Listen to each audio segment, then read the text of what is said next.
Et nous voulons être vrais envers les autres. Donne-nous des vrais, Seigneur, envers notre prochain, Seigneur Jésus-Christ. Père, donne-nous des cœurs vrais. Vrai Père éternel, vrai envers nous-mêmes, Seigneur Jésus-Christ.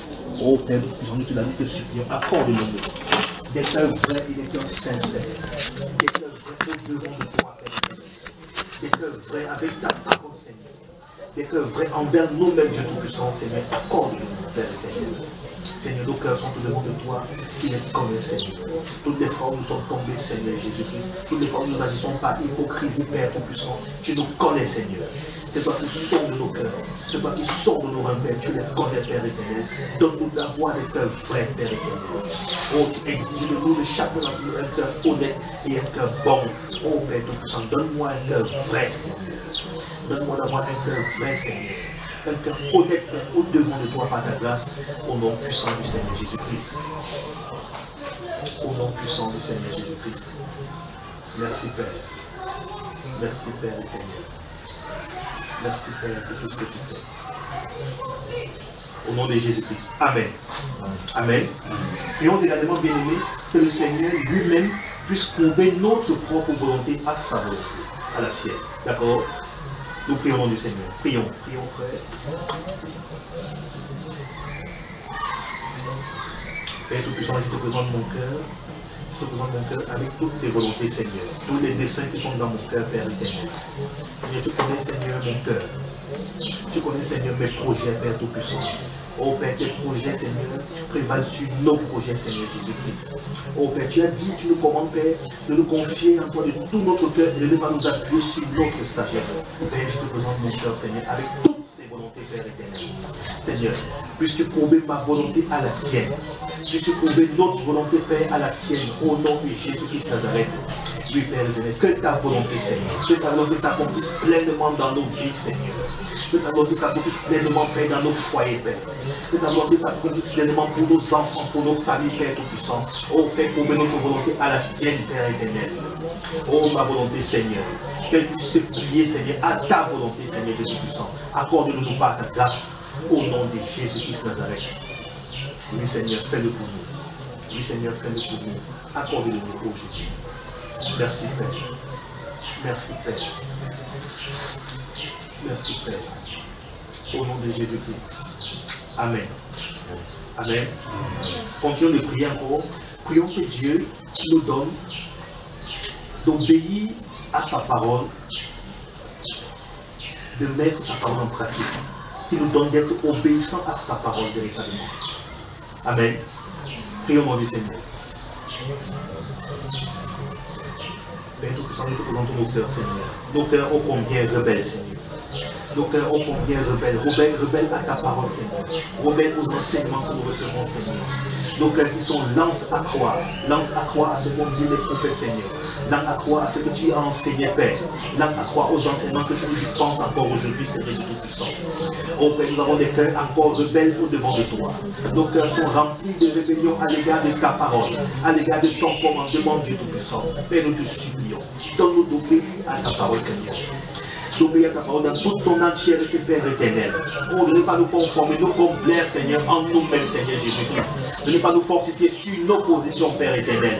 Mais de nous, Seigneur, de regarder à ta parole, Seigneur, et d'obéir à tout ce qu'elle dénonce dans notre vie, Père, que nous puissions être pliés, Seigneur, au commandement de ta parole, Seigneur. Que nous puissions prouver notre volonté, Père, au commandement de ta parole, Père éternel, en obéissant à celle-ci, Seigneur Jésus-Christ. Donne-nous d'avoir des cœurs obéissants à tous égards, Père, nous puissions par ta grâce, au nom de Jésus-Christ Nazareth. Père, accorde-le pour chacun d'entre nous. Accorde-le pour nous, au nom puissant du Seigneur Jésus-Christ. Merci, Seigneur. Merci, Seigneur. Amen. Amen. Rendons grâce à Dieu pour tous ces sujets de prière que nous avons élevés jusqu'à lui. Disons-lui merci. Disons-lui merci pour toutes ces requêtes. Disons-lui merci au nom du Seigneur Jésus-Christ. Père Tout-Puissant, merci pour cette occasion que tu nous donnes, Père, de te présenter, Seigneur, nos requêtes de prier encore, nos besoins, de te faire connaître, Seigneur, nos besoins, Seigneur, par la prière comme tu l'as demandé. Merci, Père éternel, pour tout ce que tu fais. Merci parce que tu nous as exaucés, Seigneur. Merci parce que nous avons présenté tous ces sujets de prière en conformité à ta parole, Père Tout-Puissant. Merci pour les ossements de ceci, au nom de Jésus-Christ Nazareth. Amen. Amen. Amen. Je nous asseoir. Que le Seigneur vous bénisse. Que le Seigneur vous bénisse.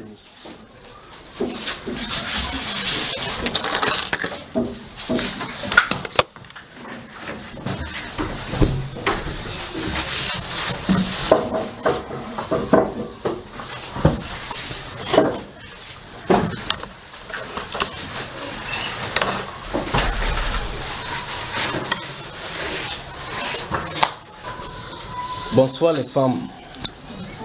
Vous allez bien? Que Seigneur vous bénisse. Bonsoir les hommes. Bonsoir. Vous allez bien, n'est-ce pas? Que le Seigneur vous bénisse. Sortez les Bibles alors. On explore ce que le Seigneur va nous donner aujourd'hui. Avez-vous des questions? Entre temps, s'il y a des questions. Je crois que on a décidé de bombarder le frère Hervé, il savait les questions, je crois. Oui, il y a des questions là-bas. Oui? Ouais, j'aimerais savoir si la Bible fait une différence entre les pères et les ancêtres. Les pères et les ancêtres. Quand la Bible dit souvent, quand la Bible dit dans le livre de l'Ancien Testament que David faut revenir à ses pères. Et, bref, cette terminologie-là. Bon, bref, parce que dans le livre de 1 Timothée, 2 Timothée, et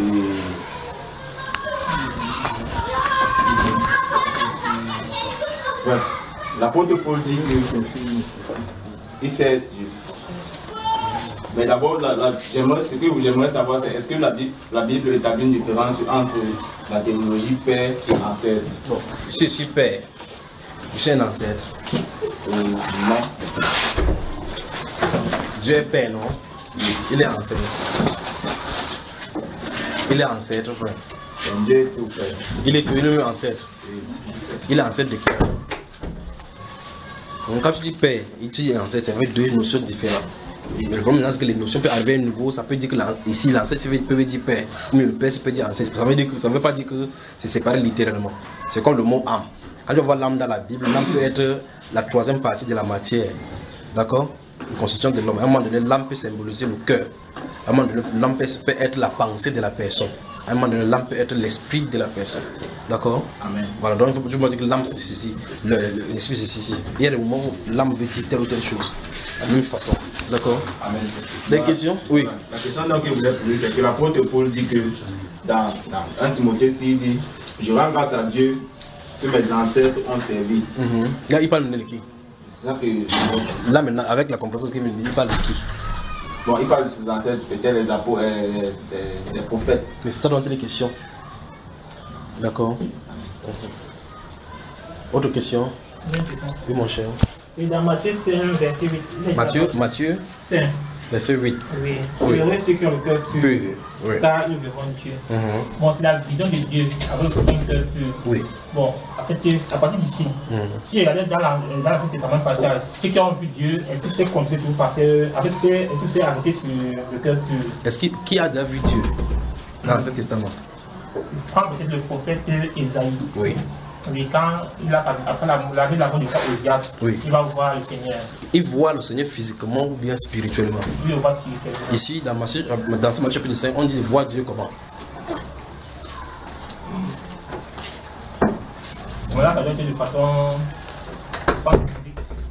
Bon, donc ça veut dire qu'il y a une différence entre ce que Isaïe a fait et voilà, donc ça veut dire qu'il y a une différence entre le cœur et le cœur dont on parle, c'est pas vrai?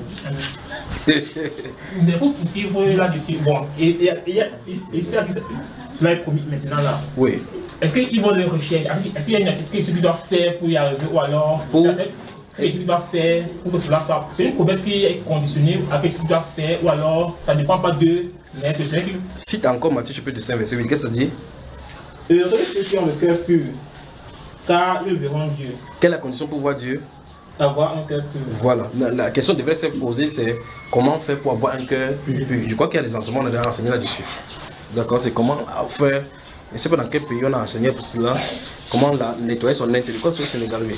Nettoyer son intérieur. Voilà les grands thèmes de la Bible. Voici les grands thèmes de la Bible. Voici ce que quelqu'un de cette époque-ci devrait savoir. Voici ce qu'on devrait chercher à savoir. Vous dites, quelqu'un dit que, mais frère, pourquoi on avait partagé le vêtement de Jésus-Christ en deux? Pourquoi on a tiré au sort?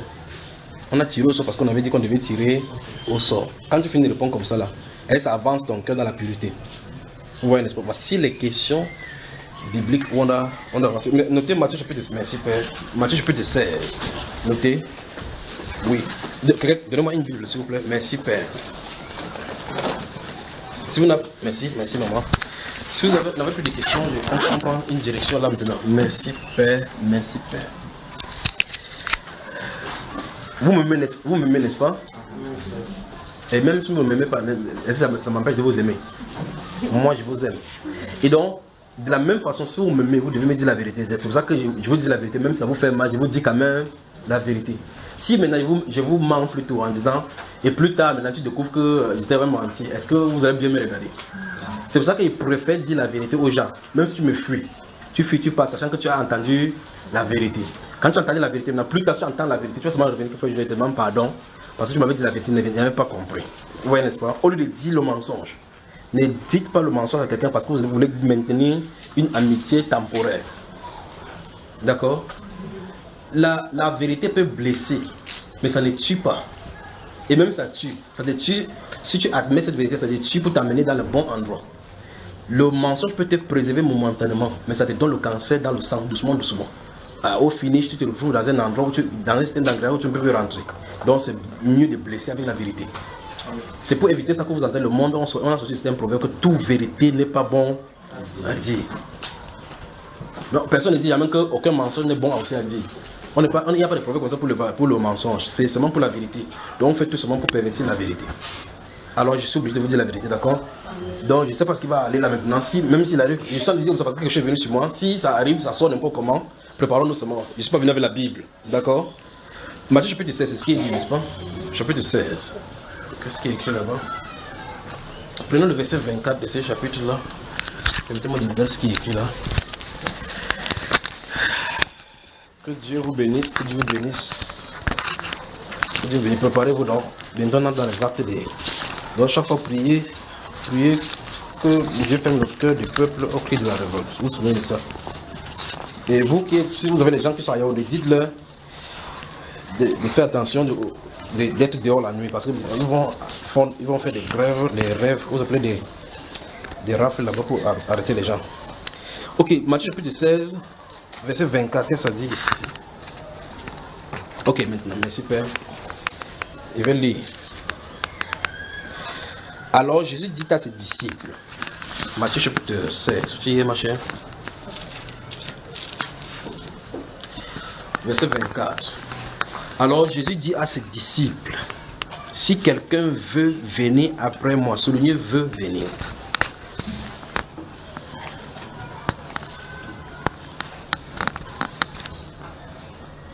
Si quelqu'un veut venir après moi, qu'il renonce, soulignez, il renonce.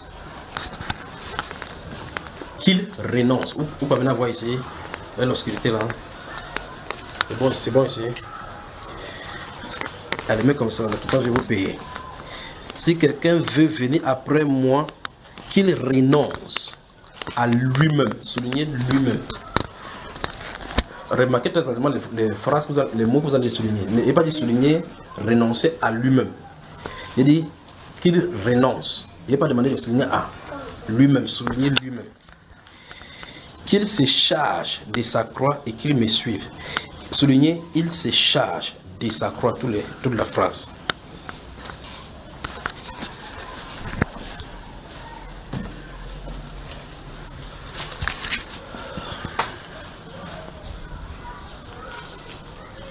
Notez aussi Matthieu chapitre 7. Matthieu chapitre 7.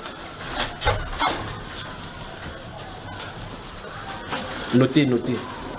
Les versets 13 à 22. Vous y êtes? Marc chapitre 10. Marc chapitre 10. Versets 28 à 30.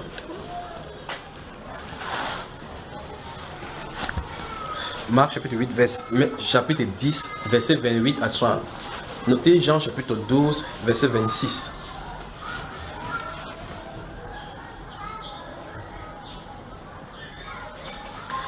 Notez 2 Corinthiens chapitre 5. Je vais donner le passage bientôt quand, s'il arrive, qu'on doit citer cela. Nous nous trouvons dans un endroit où, avant d'avancer, nous venons de lire dans cette Bible-là que Jésus a dit quoi, Fafatani, au verset 24 encore. Il a dit, si quelqu'un veut venir après moi, oui, qu'il renonce à lui-même, qu'il se charge de sa croix et qu'il me suive. Donc, c'est vraiment dit, le Saint-Esprit de poser la question, c'est que chacun doit se poser des bonnes questions à l'intérieur.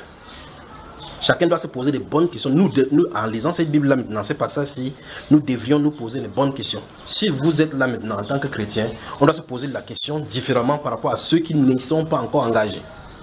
Selon que vous êtes déjà engagé avec le Seigneur, la question est différente. Si vous n'êtes pas encore engagé avec le Seigneur, c'est une autre question. Notez Luc chapitre 14. Luc chapitre 14. Versets 25 à 33.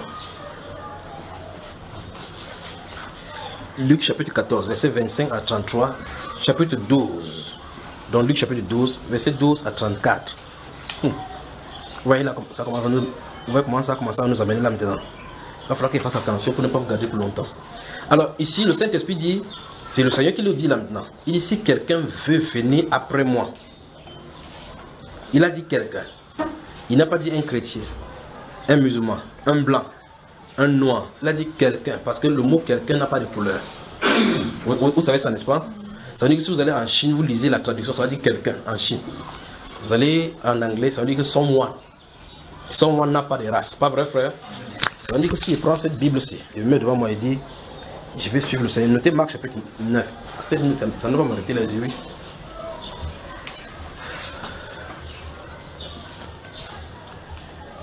Il dit, si quelqu'un veut venir après moi, viens frère, viens. Toi garçon, lève-toi aussi. Regardons très attentivement. Le frère Donat va jouer le rôle de Jésus, notre Seigneur, d'accord? Et celui-ci ou bien n'importe qui pourra jouer autre rôle. Voici le Seigneur. Dans Jean au chapitre 6, il a dit que sa nourriture c'est de faire quoi? Comment frère? Donc il ne vit que pour la volonté de son Père. Ça veut dire que lui n'est satisfait que lorsque la volonté de Dieu est accomplie. Ça c'est le Seigneur. Quand il est sur la terre, il n'avait, depuis l'âge de 12 ans, quand sa maman venait, on t'a cherché depuis 3 jours, il dit, mais vous ne savez pas que je suis censé m'occuper des affaires de mon père. Donc depuis l'enfant, il a pris position. Depuis l'enfance, il a pris position. Il n'a pas dit qu'il faut qu'il ne pas fréquenter pour être un grand avocat sur la terre. Il faut qu'il détrône et de son trône. Il n'a pas dit cela. Il n'avait pas ces ambitions-là. Parce que sa nourriture, c'est de faire la volonté de son père. Il y a un mais. C'est parce que depuis, avant qu'il ne vienne, il sait à quoi il a été destiné. Vous voyez le problème, n'est-ce pas? Il sait pourquoi il a été destiné. C'est à quoi il a été appelé. Quand on sait à quoi il a été appelé, on doit s'atteler à faire c'est à quoi on a été appelé. C'est pour cela que si on ne sait pas encore c'est à quoi on a été appelé, la première chose à résoudre, c'est ce problème-là, cette équation. Sinon, tu seras en train de faire quelque chose que tu n'as pas été appelé à faire. Et par conséquent, au finish, tu vas te rendre compte que, au finish de ta vie, tu n'as pas fait ce pourquoi Dieu t'attendait à faire.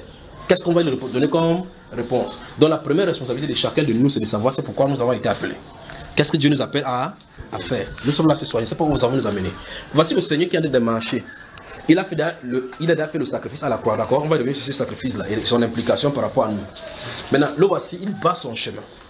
Dans le livre de Luc chapitre 14, vous avez noté là, la Bible déclare qu'il faisait route à Jérusalem. Les grandes foules faisaient route avec lui. Il marchait derrière de lui. Il s'est tourné, tourne-toi. Il s'est tourné, il a dit à cette foule, il dit, si quelqu'un vient après moi et qui ne hait pas son père, sa mère, vous avez lu ça dans les Saintes Écritures, vous voyez cela, qui ne s'abandonne pas lui-même et qui ne le suive, il ne peut être son disciple. Quand vous lisez ça, vous méditez, vous allez vous arriver à ce point-ci. Si vous êtes rigoureux avec vous-même, vous allez voir effectivement qu'il y a peu de disciples du Seigneur Jésus sur la terre. Parce qu'en fin de compte, chacun utilise le nom du Seigneur Jésus pour se faire de l'argent. Les gens utilisent seulement. Il y a d'autres personnes où vous entendez quelqu'un dire que j'ai fui à l'église parce qu'il y avait trop de sorcellerie chez nous. Donc Jésus est pour lui le refuge. Vous comprenez ça? Si les sorciers meurent, ils sortent du refuge. Quand il y a un problème là-bas, les gens fuient, pas se cacher quelque part. Quand c'est fort, quand c'est fini, on sort, non? Donc il est allé jusqu'à parce qu'il est le refuge. Effectivement, c'est un de ses attributs encore, le refuge, le rocher protecteur. Tu viens comme protecteur, il te protège. Tu aimes pour te réfugier, te refuges. Une chose vous comprenez. Mais il est l'auteur du salut. C'est le plus grand ici, le salut. Et c'est de ça que nous allons vouloir traiter là maintenant. Le salut, la façon dont il veut que ça soit. Maintenant, il faisait des pains pour les gens mangeaient au là-bas, les gens, parce que ça ne lui servait à rien de se faire ces pains-là, ce n'était pas pour le but d'amener les cœurs à lui. Vous voyez? Alors il finit de faire le miracle, le lendemain les gens disent que quel miracle fais-tu, qu'on peut faire un miracle qu'on voit, alors qu'il y a le lendemain, vous savez ce qu'ils sont dit, n'est-ce pas? Jean chapitre 5, Jean chapitre 6. Alors ils vont lui demander de faire un miracle, il dit qu'il ne vous serait donné aucun miracle autre que celui de Jonas. Les gens à qui il a fait des miracles, qui mangent de pain, plus tard l'ont insulté, donc ils peuvent avoir son miracle à lui. Il est le Dieu pourvoyeur, il est pourvoyeur. Il dispense les biens, le soleil, la pluie, pour les gens. Mais là n'est pas le problème parce que c'est un Dieu d'honneur, il est riche en bonté, pas vrai? C'est ici pour ce qui est du salut, il faut que vous réfléchissiez bien. On peut avancer? Pour ce qui est du salut, il y a un prix à payer. Une transaction a été faite à la croix, une transaction doit être faite dans nos vies. Dès que vous entrez rapidement, sans bouger, pour que ces choses signent. Recule ta mousson, garçon, viens pas ici. Écoutez très attentivement. Une transaction a été faite à la croix. Une transaction doit être faite dans nos vies. Je suis en train de vous expliquer quelque chose pour qu'on avance. Voilà le Seigneur Jésus devant. Et voici un être qui nous représente ici. Donc nous sommes derrière lui. Parce que nous sommes censés suivre Jésus. Lorsqu'on dit que je suis Jésus, n'est-ce pas? Je suis, pas que je suis. Je suis. Le verbe suivre. D'accord? Vient venir après. Alors ça veut dire que qui est devant? C'est qu'on a des problèmes ici. Si on doit suivre Jésus, ça veut dire que s'il va tout droit, frère, et celui qui est le suivre, s'il est censé suivre Jésus, qu'est-ce qu'il va faire? Comme il va. Frère, prends n'importe quelle direction que tu veux prendre, ça c'est Jésus. Vas-y. Donc si Jésus fait ce tour-là, il doit faire ce tour-là. S'il s'arrête, il doit... C'est le symbole donc de la colonne de feu et de la colonne de nuit dans le désert. Ils pouvaient dire, mais voilà Canaan là-bas devant, entrons prendre la colonne de feu position pour montrer que vous devez vous arrêter. Quand ça s'arrête, vous vous arrêtez. Quand ça déplace, si j'ai semé mon maïs, c'est pas encore cuit. J'ai mis ça, c'est pas encore cuit. Quand la colonne de nuit s'est développée, ça se déplace. Si tu portes ta mamie avec le feu, tu marches avec. Parce que ça veut dire que c'est l'heure de décamper. Je ne sais pas que vous comprenez. Alors, suivre Christ donc. Ça, c'est physiquement. Vous allez voir cet exemple. Quand il marche, celui qui est derrière lui marche. Quand il prend une direction, celui qui prend, il ne doit pas prendre autre direction, autre que ce que Jésus a dit. D'accord? Notez Actes chapitre 9. Restez debout là, jusqu'à ce que ce qu'il a fini. Actes chapitre 9. Dans Actes chapitre 9, vous connaissez l'histoire de Saul, n'est-ce pas? Saul se rend à Damas. Saul se rend à Damas pour persécuter l'église, pour amener captif. Vous connaissez l'histoire. Et puis là-bas se trouve que le Saint-Esprit le frappe sur le chemin. Et lui parle dans la nuit. Il dit, entre dans la vie, on te dira ce que tu dois faire. Maintenant, il y a un disciple là-bas qu'on appelle Ananias. Le Seigneur lui révèle, dans la puissance des révélations, qu'il y a un homme, va dans telle maison et au courant là-bas, cherche un nommé Saül. Lui, il prie. Il a vu en vision un nommé Cécile qui vient lui imposer les mains afin qu'il reçoive l'esprit. Maintenant, le monsieur, s'il va commencer la discussion avec le Seigneur. Seigneur, j'ai appris de... Donc ça veut dire qu'il veut dire Jésus n'a pas de bons renseignements. Ça veut dire que la personne que tu as choisie là, tu ne sais pas ce qu'il est. C'est un gars qui a une double cœur. Peut-être qu'il a fait un truc pour entrer au milieu de nous pour nous traiter. Il dit, va dans telle ville. Suivez attentivement. Jésus dit, va dans telle maison. Il y a un nommé là-bas, Saül. Jésus ne dit pas que c'est un ancien persécuteur. Jésus ne dit pas que c'est un pharisien. Il ne dit pas qu'il a tué Étienne, qu'il a fait telle chose. Jésus n'a jamais mentionné ça parce que quand il vient venir, il ne mentionne pas notre faute. Parce que c'est qu'il a d'apporter sa faute. Il y a eu une transaction. Ok. Maintenant, il dit, il y a un nommé Saul là-bas. C'est un instrument pour lequel j'ai choisi, il va montrer mon nom. Il dit, j'ai choisi. Celui-là, c'est l'attitude d'Ananias qui nous intéresse. Il dit que j'ai appris. Il a le renseignement. Ça, c'est humain. Le renseignement humain dit que cet homme-là, c'est un gars méchant. Quand il t'attrape, il te gifle d'abord, tu vas dire pourquoi tu as fait le nom de Jésus. Mais quelque chose s'est passé dans sa vie qui est au-delà de l'entendement humain. Cette discussion avec Jésus entre Ananias et lui montre clairement la tendance de la chair humaine à s'opposer à l'Esprit de Dieu. Cette discussion entre Ananias et le Seigneur Jésus qui dit va vers Saul. Il dit tu connais bien Saul là? Il s'adresse à qui? Il parle à qui? Il discute avec qui? Avec le Seigneur, celui qui est l'auteur du cœur, l'auteur de notre esprit. Il veut le dire qu'en discutant avec le Seigneur, c'est un peu comme Abraham. Notez le livre de Genèse chapitre 17 et 18. Non, chapitre 17 et 17 de Genèse. Je vais expliquer l'histoire. Lorsque Abraham se met à prier, après l'histoire de Agar et sa femme là, Dieu lui dit, pour ce qui est d'Ismaël, je t'ai exaucé. Il dit que je te rendrai fécond, des nations sortiront de toi. Quand Abraham dit ceci, quand le Seigneur lui dit ça à Abraham, Isaac a 13 ans. Dieu lui dit, c'est la postérité qui sortira. Dieu ne dit pas que qui est sorti. Abraham dit que mais celui-ci ne parle pas bien français ou quoi, ou bien hébreu. Dieu, il se trouve là, Ismaël quelque part, déjà 13 ans. Dieu lui dit, voici mon alliance avec toi. Si vous lisez Genèse chapitre 17, il dit que tout mal, c'est la postérité qui sortira de toi que je vais multiplier. Il dit que Ismaël vive devant ta face. Le langage prophétique, c'est que Seigneur, tu parles comme ça d'Ismaël. Il dit non, ça, certainement, Sarah, tu ne donneras plus le nom de Sarah. Ce sera Sarah, car c'est d'elle qui va sortir. Peut-être le Seigneur, c'est son. Pas vrai, frère? Vous voyez cette opposition-ci. Dieu dit que pour ce qui concerne Ismaël, j'étais exaucé là-dessus, je le multiplierai de rentrer le fécond. Mais mon alliance sera avec l'enfant qui va sortir d'Isaac. Qu'est-ce qui arrive avec Abraham? Abraham regarde, 99 ans. Sarah, elle dépasse le moment environ en âge. Seigneur, revois encore tes façons de faire là en haut. Pas vrai, frère? L'esprit de Dieu contre la chair humaine. Regardez le prophète Moïse. Quand on dit n'importe quoi il fait, on dit que l'homme le plus puissant en parole, l'homme qui était patient. À un moment donné, les Juifs ont dit qu'on va te tuer, on mangeait le concombre là-bas, bien même là-bas en Égypte. Tu nous as fait sortir ici. Dieu a dit que, ok, comme j'ai entendu les cris là-bas, il a dit qu'il va manger la viande, pas un mois, pas un jour, pas 2 jours, mais 30 jours entiers. Dieu a arrêté, quoi, le prophète a arrêté, il a dit, pardon, tu as dit quoi? Et 30 jours, combien? 30 jours. Il s'arrête dans le visuel, il regarde dans le désert. Il ne voit la viande nulle part. Il regarde en haut, et la viande nulle part. Tu as dit quoi? Il dit 30 jours. Il dit, tu connais bien les Juifs, parce que ces gens-là, quand tu annonces les prophéties, tu ferais bien de mesurer ce que tu as envie de dire. Ne t'inquiète pas mon cher, mon cher, ne t'inquiète pas. Laisse là, tu dois suivre Jésus.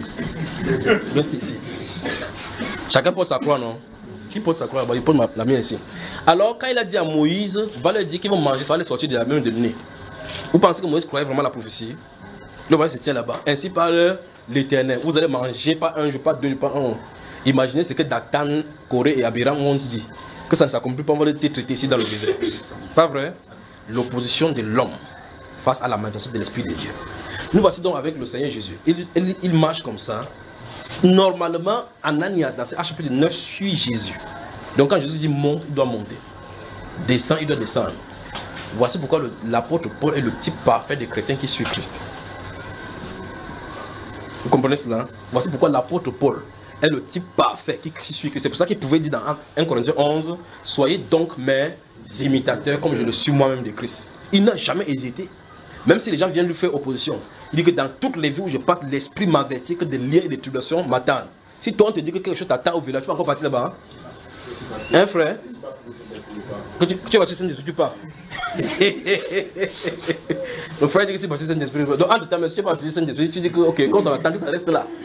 Hein? Donc on a des problèmes. Vous voyez cela, n'est-ce pas? Si on te tape 2 fois, tant, tu vas savoir de quoi il est question. Mais ceux-là, quand on les tapait, l'apôtre Paul dit, même les chrétiens sont réunis, oh Paul, ne fais pas ça, ne fais pas ça. Mais qu'est-ce que vous faites là?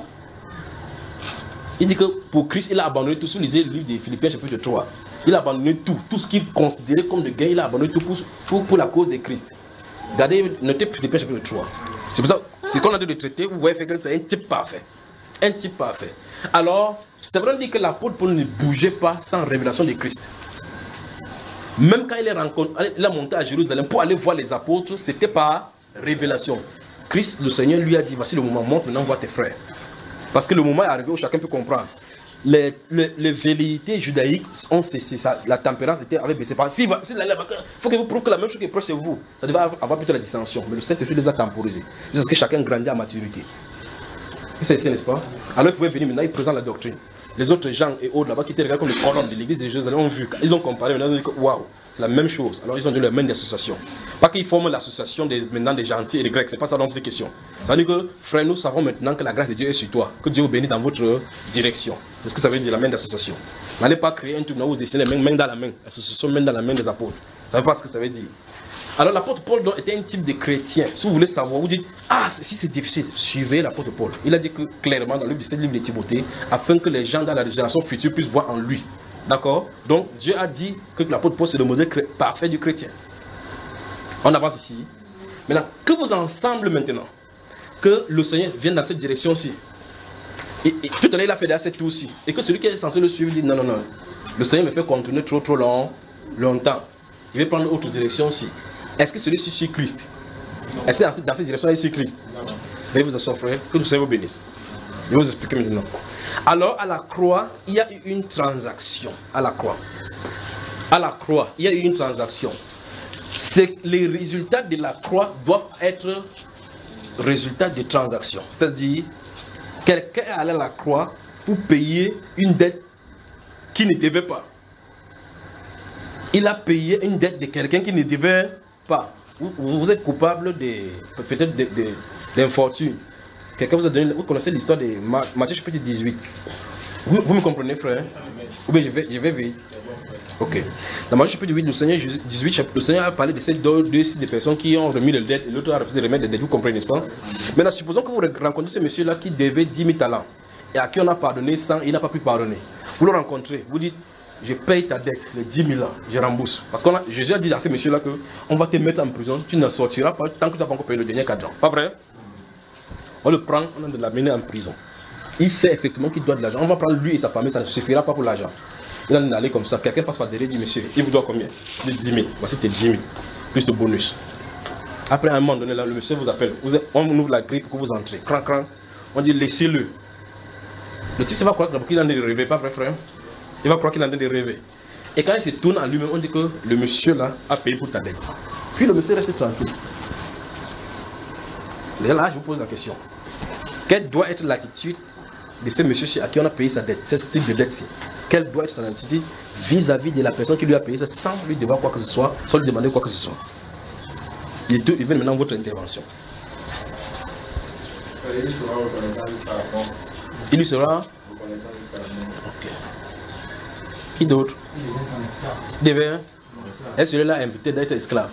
Il va se demander ce que cela attend de lui pour avoir payé sa dette. Voilà la bonne question. Non, c'est je vais te poser la question, mais d'abord, pourquoi?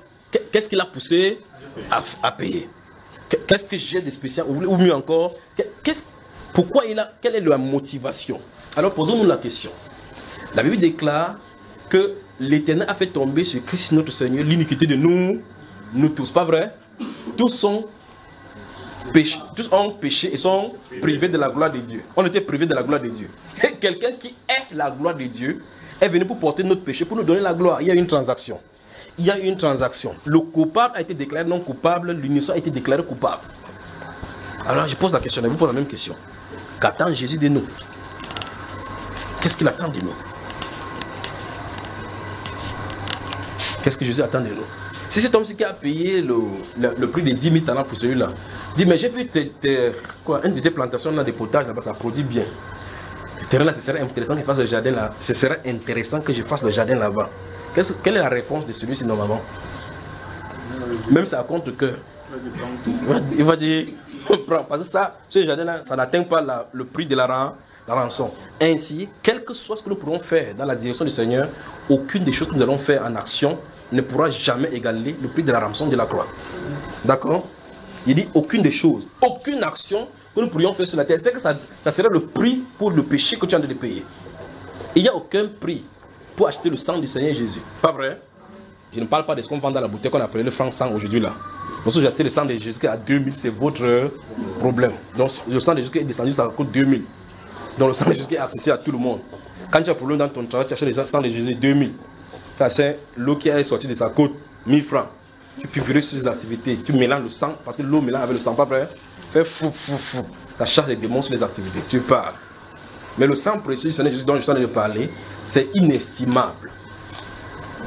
Alors la question que j'ai posée tout à l'heure, c'est, il a payé notre dette sans nous devoir. Il a payé notre dette alors qu'il n'était pas débiteur. Qu'est-ce qu'il attend de nous? Ou mieux, quelle devrait être notre attitude à lui? Une totale soumission. C'est ce à quoi nous allons voir maintenant, la totale soumission à Christ. Totale. Totale. La totale soumission à Christ. C'est ce que nous allons voir développer dans les prochaines. Souvenez-vous, nous sommes là sur la préparation pour le réveil. La première fois, nous avons traité sur l'incrédulité, pas vrai? Voilà. Un cœur incrédule, c'est un cœur qui ne peut même pas croire à la promesse de Dieu.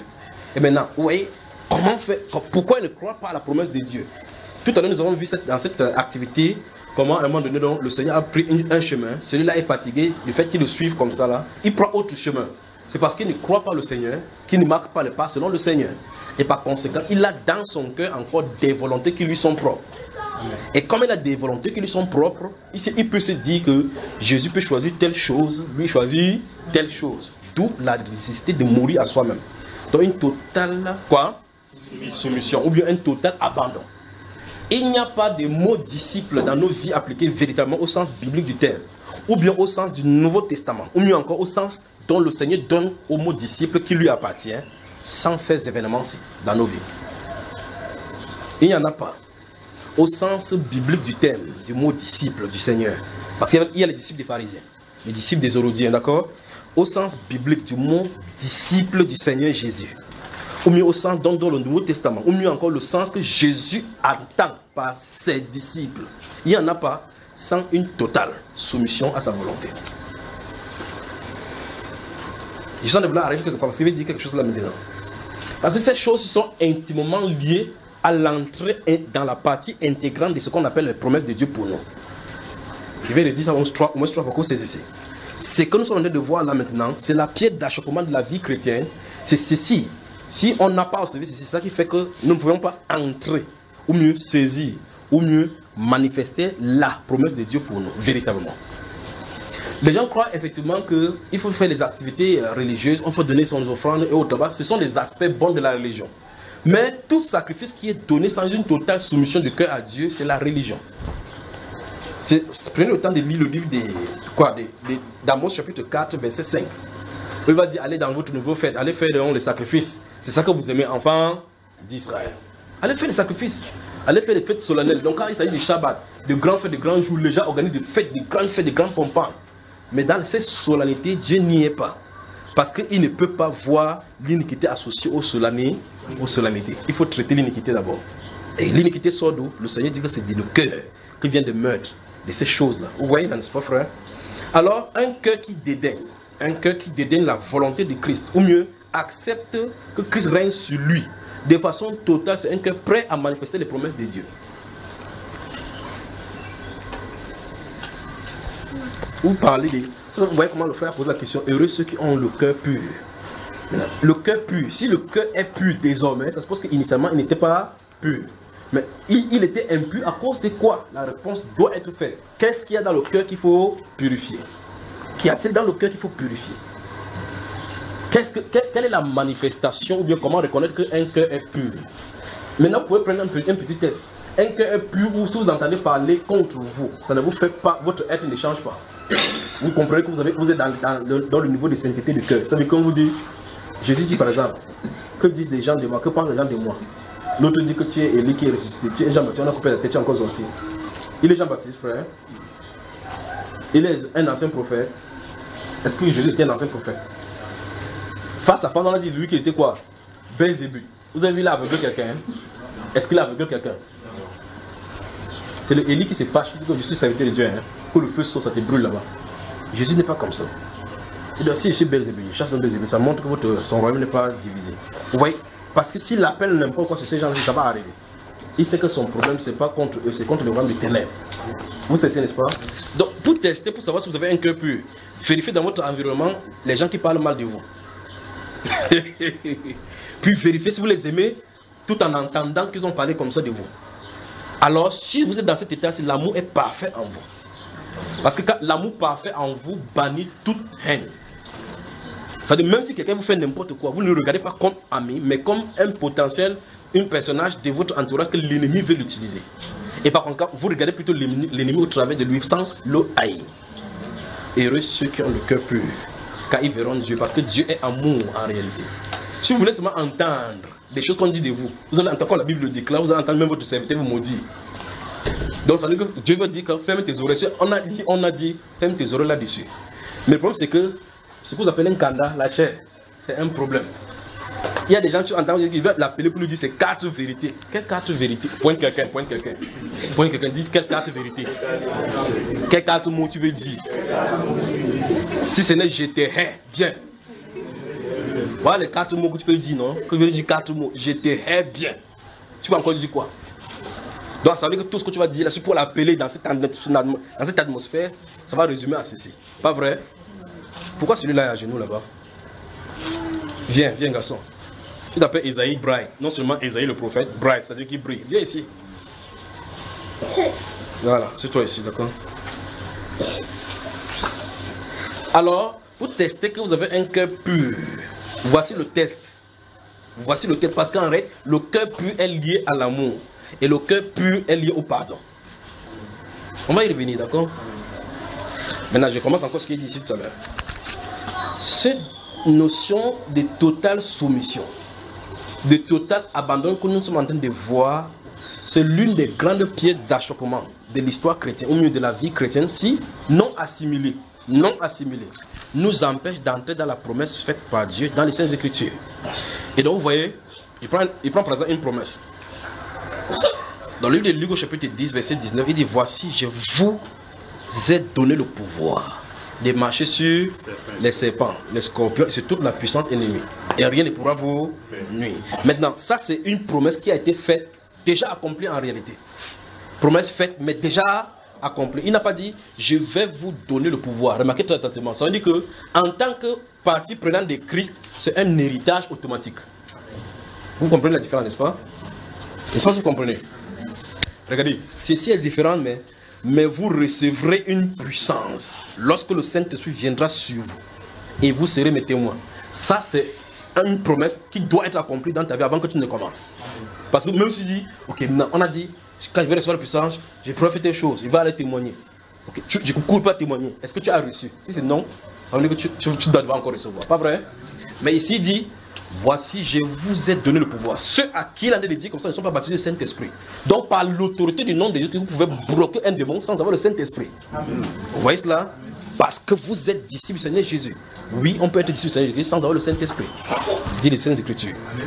Vous avez moi? Vous avez dit que vous m'aimez, non? Je vais parler seulement, je parle.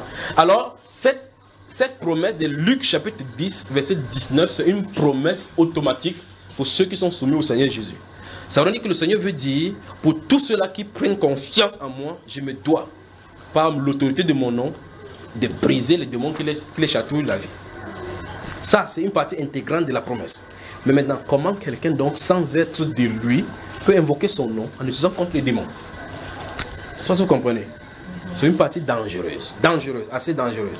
Alors le Seigneur veut nous faire comprendre aujourd'hui que ce qui arrive devant, comme promesse du Saint-Esprit, première chose, l'incrédulité doit être ôtée. Deuxième chose, on doit vérifier l'état de notre cœur à partir de maintenant pour voir si notre cœur l'accepte totalement. Accepte sa volonté. Quand on dit accepter lui totalement, ça veut dire que accepter sa magistrature sur nous, sa seigneurie sur nous, ou mieux encore qu'il gouverne nos vies dans toutes les directions. Souvenez-vous de ce qu'il a. Jean chapitre 12, je crois que vous avez écrit ça aujourd'hui. Jean le chapitre 12. Jean le chapitre 12. Une totale soumission au Seigneur. Une totale. Quand il parle de total, vous comprenez ce que ça veut dire, n'est-ce pas? Totale soumission.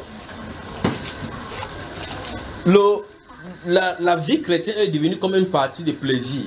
Au point où quand les gens remplissent des CV, ils écrivent dans la fin, là-bas, ils disent religion, 2 points, chrétien.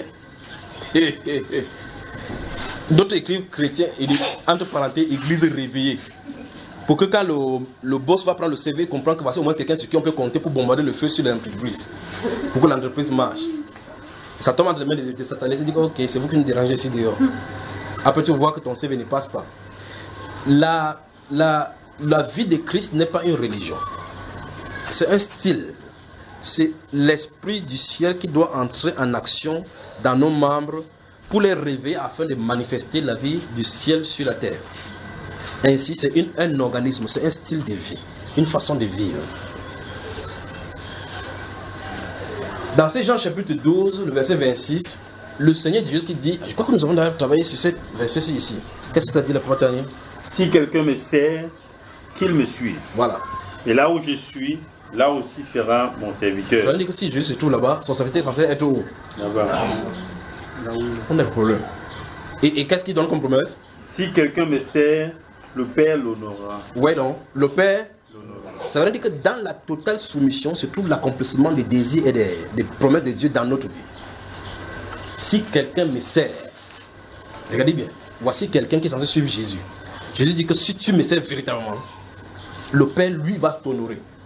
Ça veut dire que cette personne-ci ne vit plus pour lui-même. 2 Corinthiens, ouvrez 2 Corinthiens, regardez ici, on va y revenir. Merci Père, une totale soumission, total abandon, totale dépendance. Il faut que notre esprit absorbe ceci. Une totale soumission, total abandon. Que notre volonté soit révolutionnaire à celle du Seigneur. Vous y êtes? Maintenant, pour attendre, lis le verset 14 et 15 de 2 Corinthiens 5. Qui n'est pas encore? Qui est là? 2 Corinthiens 5. Oui. Alors, lis ici, mon cher. Verset 14 et 15. Oui. Car l'amour de Christ nous presse, parce que nous estimons que si un seul est mort pour tous, tous sont donc morts. Et qu'il est mort pour tous, afin que ceux qui vivent ne vivent plus pour eux-mêmes, mais pour celui qui est mort et ressuscité pour eux. Souligné. Total dépendance. Je vous ai dit qu'il doit y avoir une transaction. Ok, Christ est mort pour vous, pour votre dette, n'est-ce pas? La question c'est qu'est-ce qu'il attend de nous? Que désormais vous vivez pour lui. Dieu attend à ce que nous vivions désormais pour Christ. Prenez quelque chose pour nettoyer le nez de l'enfant qui coule là.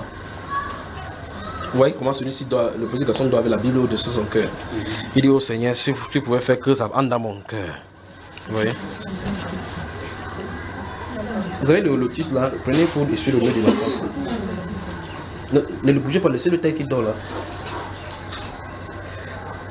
Alors dans cette 2 Corinthiens chapitre 5, l'apôtre Paul explique justement ce que nous sommes en train de voir ici. Il dit que nous estimons que si un seul est mort pour tous, automatiquement il y a une transaction. Ça veut dire le jour où il mourait, nous tous nous étions morts. Pas vrai? Ok, donc pendant qu'il mourait, nous mourons. Pas vrai? Quand il se lève maintenant, il nous dit, vous êtes justifiés, vous êtes libres. Quand vous êtes libres maintenant, vous êtes libres, nous sommes libres à l'égard de notre vie passée. Lorsque nous avons été libérés, déchaînés, que vous êtes libres. Ce qui vous tenait captif, vous êtes libres. Maintenant, on est libre. Qu'est-ce qu'on doit faire dans cette liberté? C'est une liberté conditionnée. Oui, parce que dans cette liberté-ci, l'apôtre Paul explique dans Ephésiens chapitre 4, verset 17 du suivant que vous connaissez ici. Il dit, voici donc ce que j'ai dit, ce qu'il recommande dans le Seigneur. Parce que lorsqu'on est mort, on est ressuscité, maintenant dans le Seigneur. Il dit que vous ne devez plus marcher comme marchent les païens. Donc ça veut dire que l'ancienne façon de faire est terminée. Voilà le problème. Vous voyez que tant que ceci n'est pas vrai, le verset 17 de 2 Corinthiens où on dit que si quelqu'un a en Christ, il y a une nouvelle, les choses anciennes sont passées, toutes choses sont devenues nouvelles. Ça ne peut pas être vrai sans une totale soumission au Seigneur. Maintenant, la totale soumission veut dire ceci. Dès que vous prenez l'engagement véritablement de remettre toute votre volonté sur la volonté du Seigneur, à cet instant-là, les promesses de Dieu entrent en action. Ça ne marchera pas tant qu'on n'a pas commencé. En tout cas, c'est ce qui est fait depuis. Si quelqu'un vous dit que vous pouvez faire de votre vie ce que vous voulez et espérer un changement de la part du Seigneur, il vous ment. Votre vie va aller dans la direction que le Seigneur veut à condition que vous vous soumettez à sa volonté et à sa voix. Ça va aller à la direction qu'il veut à condition que vous vous soumettez à sa volonté et à sa voix. Si ce n'est pas ça, on va continuer dans la religion, on va tourner en rond. Réciter les promesses de Dieu dans nos vies pour entendre, ça ne marchera pas. Parce que les promesses de Dieu sont conditionnées par l'abandon. Toutes les promesses de Dieu, toutes les promesses de Dieu dans la Bible sont conditionnées par l'abandon totalement à lui. Je crois que vous avez lu l'histoire de Daniel pour comprendre ce qu'il en est, n'est-ce pas? Puisse ton Dieu que tu sais continuellement et avec persévérance, puisse te délivrer d'ici. Toutes les promesses de Dieu sont conditionnées par ici. Ça veut dire qu'il n'y a point de vie en Christ plus tard sans qu'un déclin ne se passe dès le départ dans l'abandon. Prenez les premiers apôtres du Seigneur Jésus, vous allez voir que c'est le modèle. En tout cas, vous avez noté Marc chapitre 10 ici aujourd'hui. Dans ce Marc chapitre 10, je ne sais pas si je vais vite, mais je vais recommencer encore ce qu'il dit Jésus tout à l'heure. Cette notion de totale soumission à Dieu, cette notion de totale soumission à Dieu, si elle n'est pas comprise, si cette notion n'est pas comprise, on ne peut pas absorber, ou mieux encore, les promesses de Dieu ne peuvent pas s'accomplir sur nous. Dans ce cas, il faut comprendre la notion de totale soumission à Dieu pour pouvoir appréhender ce que le Seigneur lui appelle dans les Saintes Écritures par disciple du Seigneur Jésus. Et si on le comprend maintenant, on peut se poser la question, bien, cette génération-ci, est-ce que oui ou non, j'essaie Dieu selon sa volonté ou bien selon notre volonté? Il faut que ça soit répondu. Si j'essaie Dieu selon le modèle que le Seigneur a dit, c'est-à-dire qu'en le suivant, en suivant sa volonté dans l'obéissance, là maintenant, je suis sûr et certain que je suis disciple du Seigneur Jésus. Car n'est pas disciple du Seigneur Jésus que celui qui dit que j'ai donné sa vie à Christ et qui lit la Bible chaque jour. Que non. C'est celui qui a plié sa volonté sous la sienne. Voilà là où ça commence. Parce que vous ne pouvez pas accepter la discipline du Seigneur Jésus-Christ avec votre propre discipline. Vous ne pouvez pas marcher selon sa discipline avec votre propre volonté. Il faudra une totale soumission. Une totale soumission. Et les apôtres donc sont des modèles types de cela. Si vous lisez Luc au chapitre 5, à partir du verset 1, où le Seigneur est monté sur la barque, il a parlé ces soirs-là, et puis il a dit à Pierre, avance-toi un peu à quelques stades et jette les filets. Il dit, Seigneur, nous avons pêché toute la nuit et on n'a pas eu de poisson. Il dit, jette, mais il dit, sur ta parole. Comme tu as dit, je jette le filet. Il a jeté le filet, il a commencé à tirer. C'était des gros poissons au point où la barque s'est enfoncée. Jean et Jacques, fils des Zébédée, sont allés là-bas, les deux ont fait. Après l'autre s'est tourné comme ça. Il a vu que ce n'est pas normal. Un être humain ne peut pas faire cela. Il allait vers lui. Il s'est prosterné et dit que éloigne-toi de moi. Que quitte, laisse-moi dans la pêche. Pas dans la pêche de l'eau. Le péché. Que quelqu'un comme moi qui suis un pécheur, quelqu'un comme toi ne doit pas s'approcher. Et justement, c'est pour lui qu'il est là. Vous voyez cela, n'est-ce pas? Vous voyez qu'on ne mérite pas en réalité ces choses-là. C'est parce que nous avons besoin de son aide, sans nous en rendre compte que nous avons besoin de son aide. Le péché a besoin de Jésus, même s'il dit qu'il m'en fout de Jésus. Jésus ne s'en fout pas de lui. Parce qu'il s'en foutait, c'est-à-dire que, Père, ils sont venus, ils ne vont pas réussir. Ils rentrent? Non. Il sait avec persévérance, parce qu'il sait ce que le péché a fait dans notre intelligence. Il sait ce que le péché a fait dans notre habitude. Les gens se sont habitués avec le péché au point où ils ont cru que c'est normal. Au point où quelqu'un dit, non, personne ne peut vivre sur la terre sans péché. Quand tu lis la Bible, tu dis que celui qui pêche est du diable. Il dit que dans ce cas, qui peut ne pas pécher ici? Est-ce que vous comprenez? Et puis vous voyez effectivement, parce que l'atmosphère du monde est faite, c'est que tout est péché autour de nous. Depuis la voie jusqu'à ce que vous allez observer, c'est péché. Ça tourne autour du péché. On semble être dans un gouffre où personne ne semble s'en sortir. Mais au milieu se trouve la volonté parfaite de Dieu. Au milieu se trouve la volonté parfaite de Dieu. Et donc, l'habitude maintenant, c'est que vous allez entendre même le pasteur qui prêche, il dit que non, nul n'est parfait ici sur la terre. Il dit que non, moi-même qui parle comme ça, je ne suis pas moi saint. S'il n'est pas saint, il parle en tant que qui donc? Vous voyez? Jésus dit que tu es saint. La Bible dit qu'il est saint. Il dit que non, moi je ne suis pas saint. Il attend, il explique quand il va mourir que le pape vient le canoniser. Pourquoi on dit que maintenant saint papa? Parce qu'on a déjà pris cette habitude où on a le péché tout de nous. On dit non, personne ne peut pas vivre sans péché. Chacun a son petit péché mignon. Maintenant, Jésus dit, c'est pour ceci donc qu'il est venu. Quand tu te rends compte qu'il a payé le prix pour toi, tu as un prix à payer. Ce prix à payer n'est pas difficile, mais c'est extrêmement grave et difficile. Ce prix que tu dois payer n'est pas difficile, mais c'est extrêmement grave et extrêmement difficile. Parce que ici, ça se trouve être notre volonté propre, ou mieux encore, le moi. Ça doit faire place à la volonté de Dieu. C'est-à-dire que l'ambition humaine, pendant que tu es en train d'aller dans cette direction de l'ambition, Dieu dit, je t'attends ici. Vous imaginez quelqu'un qui est directeur d'une entreprise par exemple. Dieu te dit, désormais, je vais te voir en tant que pousseur. Tu donnes la révélation comme ça, que je veux que tu sois un pousseur. Tu pars à la maison comme ça, tu dis, je chasse ces pensées au nom de Jésus, chasse ces pensées au nom de Jésus. Tu vas que dans la salle, chasse ces pensées au nom de Jésus. Quand tu veux le Seigneur, je veux que tu sois pousseur. Je balance le feu sur le pensée, tu balances. Le feu de Dieu ne peut pas brûler Dieu. Balance comme tu veux, quand tu vas tourner. Voilà là où tu attends la volonté. Vous vous souvenez, je vous avais dit, quand le Seigneur m'avait appelé, n'est-ce pas? Quand il prier un jour comme ça, là, il y avait, je ne sais pas combien de filles, il y en avait 3, je crois bien. L'autre métis et autre là-bas, que je voulais dépenser que non, si plus tard je suis chrétien, c'est celle qui va épouser. Quand vous parlez de Dieu là, quand je suis moi converti tranquillement, vous savez, tout le monde s'est pensé, sinon, je veux seulement aller moi à l'église, il ne dérange moi personne. Tu ne déranges pas de Dieu, Dieu va te déranger ou le diable va te déranger. Mais mets la scène de prier, dis Seigneur, fais un saint que avec telle personne et moi que ça marche. Pendant que je prie pour moi à part, il voit le doigt pointé sur elle comme ça. La voix seulement dit tu dois t'en séparer. Il fait dans la prière comme s'il ne comprend pas, il me tourne par ici, il dit Seigneur, quand tu te tournes, dès que tu te tournes avec la même vision. Il n'y a pas de direction là-bas dans le spirituel. C'est ici que vous voyez que la porte se trouve ici. Vous tournez ici, vous priez, la chose se positionne devant vous, vous fuyez, ça se positionne ici, vous fuyez, ça se positionne, c'est à l'intérieur de vous. Et c'est comme ça là. Il dit que Seigneur, je capitule. Tu as appelé, on s'est assis comme ça, tu vois comme ça. Moi je t'aime, hein, mais je ne peux pas avancer. Il faut que je dise cela. Or, il fallait que ceci avance pour qu'on soit là où on est aujourd'hui. S'il avait tourné là-bas, il devait tourner. Quand je fais comme ça, là, 2 fois, le Saint-Esprit ne te dit plus rien. Tu tournes autour d'elle, il ne dit rien. Il ne dit rien. Tu vas faire 100 ans, tu vas revenir là où il a pointé le doigt. Donc j'ai compris ceci très tôt. Il fallait très tôt que je me sépare. Et maintenant, il m'a donné quoi? Grâce. Vous voyez? Vous pouvez signer quelque part, vous signez quelque part. Maintenant, vous dites, je suis directeur, il t'attend chez le pouce. Le problème, c'est qu'il t'a dit qu'il attend au niveau du pouce. C'est le pouce que tu vois. Tu regardes que, donc, ma camarade là qui est directrice des ressources humaines, elle va aller au marché. En sortant du marché, moi si, je vais aller avec le pouce d'abord que maman, je te pousse où? Je pousse. Après, il a mis mon nom là-bas, conférence de presse. Que tu appelles, tu attends, tu connais tel qui était ici. Il pousse là-bas au marché Sanaga. C'est ces événements-ci que la chair humaine ne veut. Et c'est là où Dieu attend souvent certaines personnes. Vous comprenez cela? C'est là. Maintenant, si Dieu te dit, et c'est pour ça qu'il ne donne pas les explications. Il ne donne pas des explications.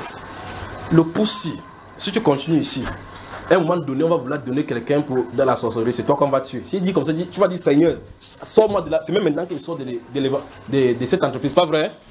Et puis le jour, tu vas porter un directeur un jour. À un moment donné, il va voir que tu as des capacités et que dans son entreprise, on veut quelqu'un comme ta capacité. Il va te mettre là-bas et te mettre en haut. Oui, effectivement, Dieu dit que quitte ici, il va te mettre en haut. Mais il ne dit pas qu'il va te mettre en haut, il dit que voici le passage. Sans monter là où il a fait. Pas vrai? C'est comme ça que le Seigneur fait. S'il avait montré à Joseph comment on va le vendre dans le tuyau, c'est que lui-même il avait fuir la famille. S'il avait montré l'endroit où on attrape ses pieds, on met le fer. Vous avez vu, Joseph a eu la vision là. Dieu lui a donné les bonnes visions. Mais 11 j'ai tombé devant ses yeux. Il raconte. Qu'est-ce que les gens disent? Mais tu nous énerves. Donc tu veux dire qu'on va venir se prochaine devant toi. On va te vendre maintenant, on va voir comment c'est ta vision. En disant, on va te vendre maintenant. Pour voir comment ta vision là va s'accomplir. Ils sont en train de dire, on va te vendre afin que cette vision s'accomplisse. Voilà comment Dieu fait. Total abandon entre les mains du Seigneur. Total abandon. Alors, là où Dieu château, c'est là où ça nous aime. Oui, effectivement, quand en philosophie, vous voyez comment on dit autrui t'objectivise. On est quand quelqu'un pointe le regard sur toi comme ça.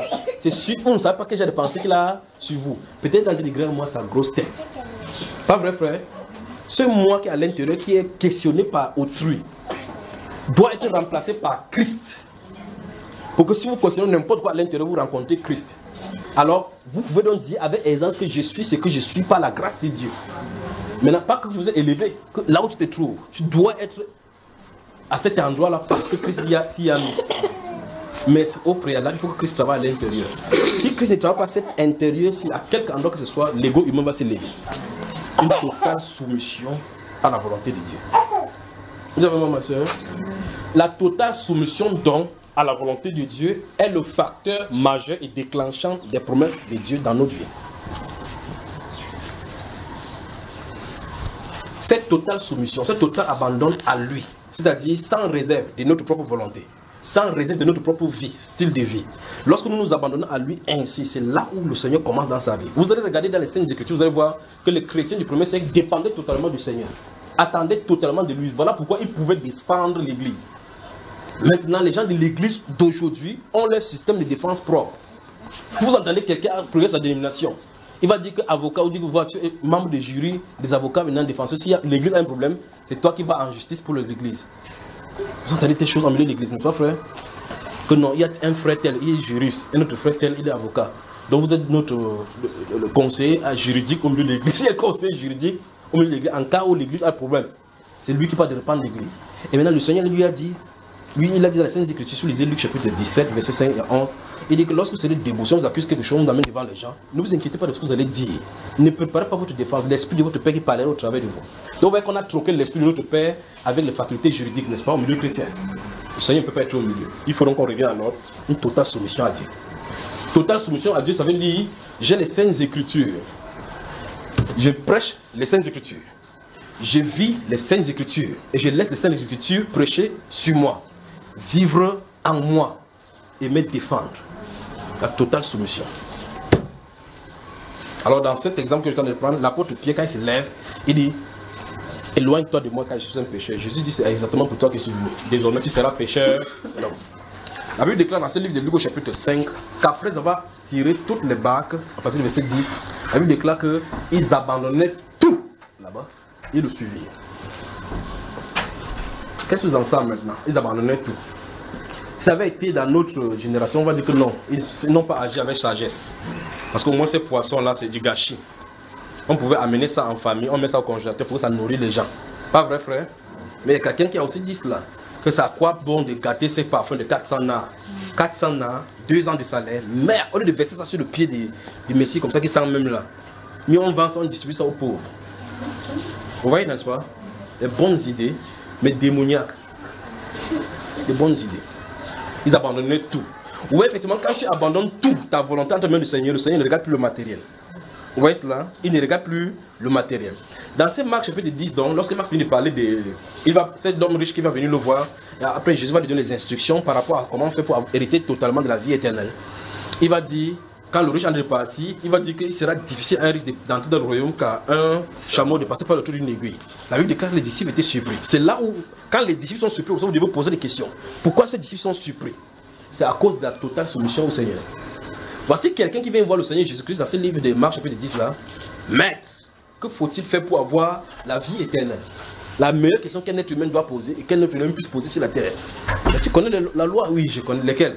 On lui dit la loi, dit oh, cette loi là, je l'ai observée depuis ma jeunesse. Qu'est-ce qui me manque encore? C'est qui te manque? Si tu veux être parfait, au-delà de cette loi là, même comme tu l'as appliquée, va, vends donc tout ce que tu possèdes, distribue-le en aumône aux pauvres, puis viens et suis-moi.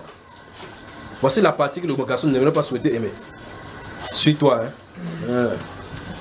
Or, cette promesse, si quelqu'un me suit, si quelqu'un me sait qui me suit, et là où je suis, là où sera aussi mon serviteur, si quelqu'un me sait, le Père l'honorera.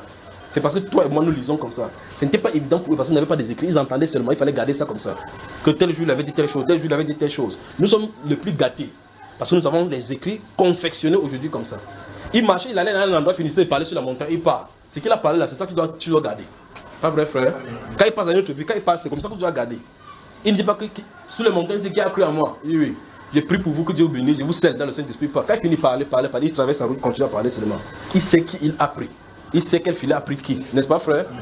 Alors, les disciples posent la question, qui peut donc être sauvé? Il dit, ce qui est impossible aux hommes est possible à Dieu. L'apôtre Pierre dit, ok, dans cette question, quelque chose. Voici, nous avons tout quitté pour te suivre. Nous avons fait quoi, frère? Tout quitter pour te suivre. Qu'en est-il de nous? Et Jésus dit cette fameuse phrase. En vérité, il n'y a personne qu'ayant quitté son père, sa mère. Gardez-vous dans ce verset 30 là du chapitre 10 de Marc, sur le groupe de mots à cause de moi, à cause du royaume. Donc, lorsque la cause de séparation de n'importe quoi dans ta vie est faite de façon genuine, de façon authentique, selon les Saintes Écritures, pour la parole, même si tu es la risée de ton voisinage, la risée de ta famille, la risée de ta nation, tu es sur la bonne voie. Le problème maintenant, c'est qu'avant de quitter, ou mieux avant d'avancer dans cette direction, il faut que tu vérifies que tu es sur la voie de la vérité. Parce qu'il y a des gens qui servent Dieu là-bas gratuitement. Quelqu'un prend la Bible comme ça, il marche, il prêche, il dit Jésus-Christ n'est pas Dieu, il n'y a pas d'enfer. Le bon Dieu ne peut pas envoyer quelqu'un en enfer parce qu'il est un très bon. Il a la Bible. Il marche chaque nuit, toque le pom. Vous êtes réveillés. Nous abandonnons le royaume de Jéhovah. Il fait comme ça jour après jour. Dans le carrefour, sous la pluie, ils sont là-bas le parapluie. Il sert comme ça gratuitement Satan. Gratuitement. Bien habillé. Ne me réveillez pas comme ça. Vous avez dit que vous m'aimez, non? Mais c'est la vérité. Donc quelqu'un peut prendre la Bible et il y aura quelqu'un qui va prendre la Bible comme ça, marcher le dernier jour, aller en enfer de la Bible, tomber même à l'intérieur. La Bible. Parce qu'avoir la Sainte Bible ne veut pas dire que tu es saint avec la Bible. Et la Bible que vous avez amenée n'est pas sainte. Les saintes écritures s'y trouvent confectionnées, positionnées. Si tu prends les lettres, il dit ici, mon juste vivra par la foi. Cette écriture-là, c'est sainte lettre. Mais le mur n'est pas saint. Vous voyez cela, n'est-ce pas? Alors maintenant, qu'est-ce qui va rendre ces paroles si saintes pour moi? C'est lorsqu'il sera en accord avec son auteur. Lorsqu'il sera en accord avec son auteur. Je recommence encore. À la croix, il y a eu transaction. Pour que nous manifestions cette vie de la croix, il faut la transaction. À la croix, l'innocent a pris la place du coupable.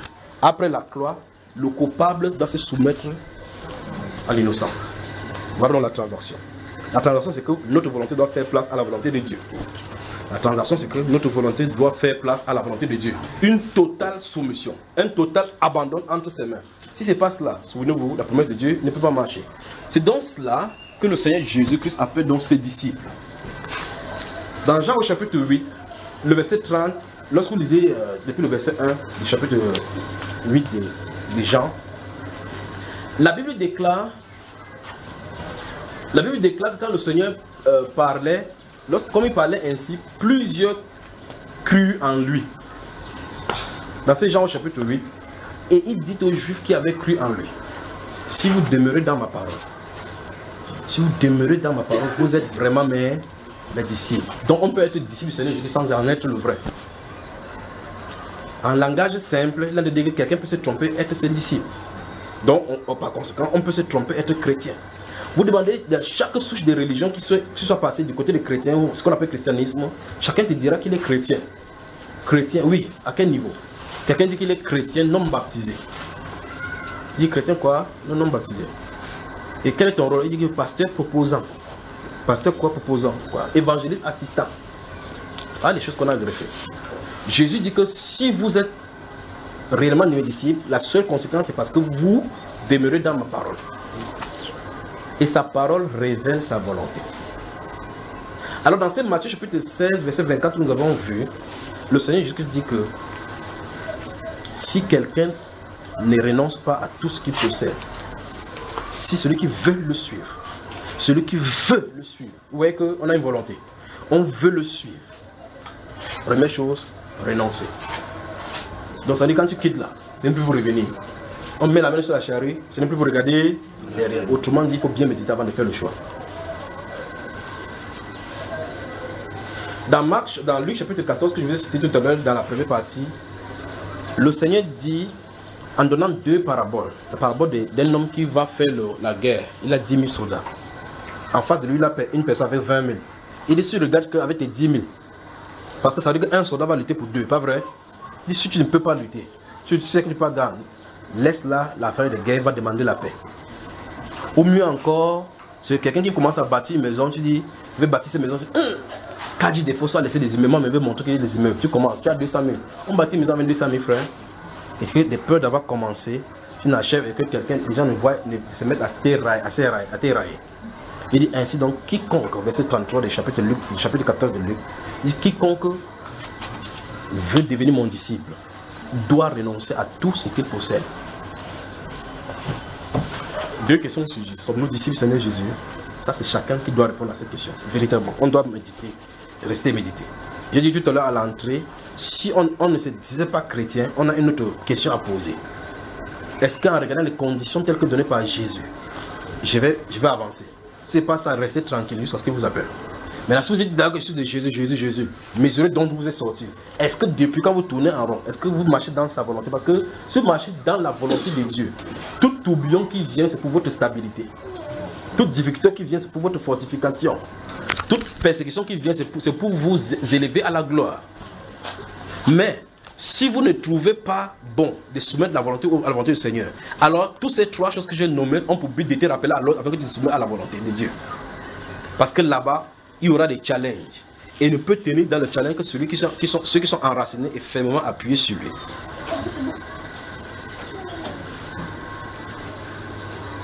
Vous me suivez, frères et sœurs? Alors, nous avons besoin d'une totale soumission au Seigneur. Nos cœurs doivent répondre à ces questions-ci maintenant. Sommes-nous vraiment disciples du Seigneur Jésus? Si c'est oui, vous avancez.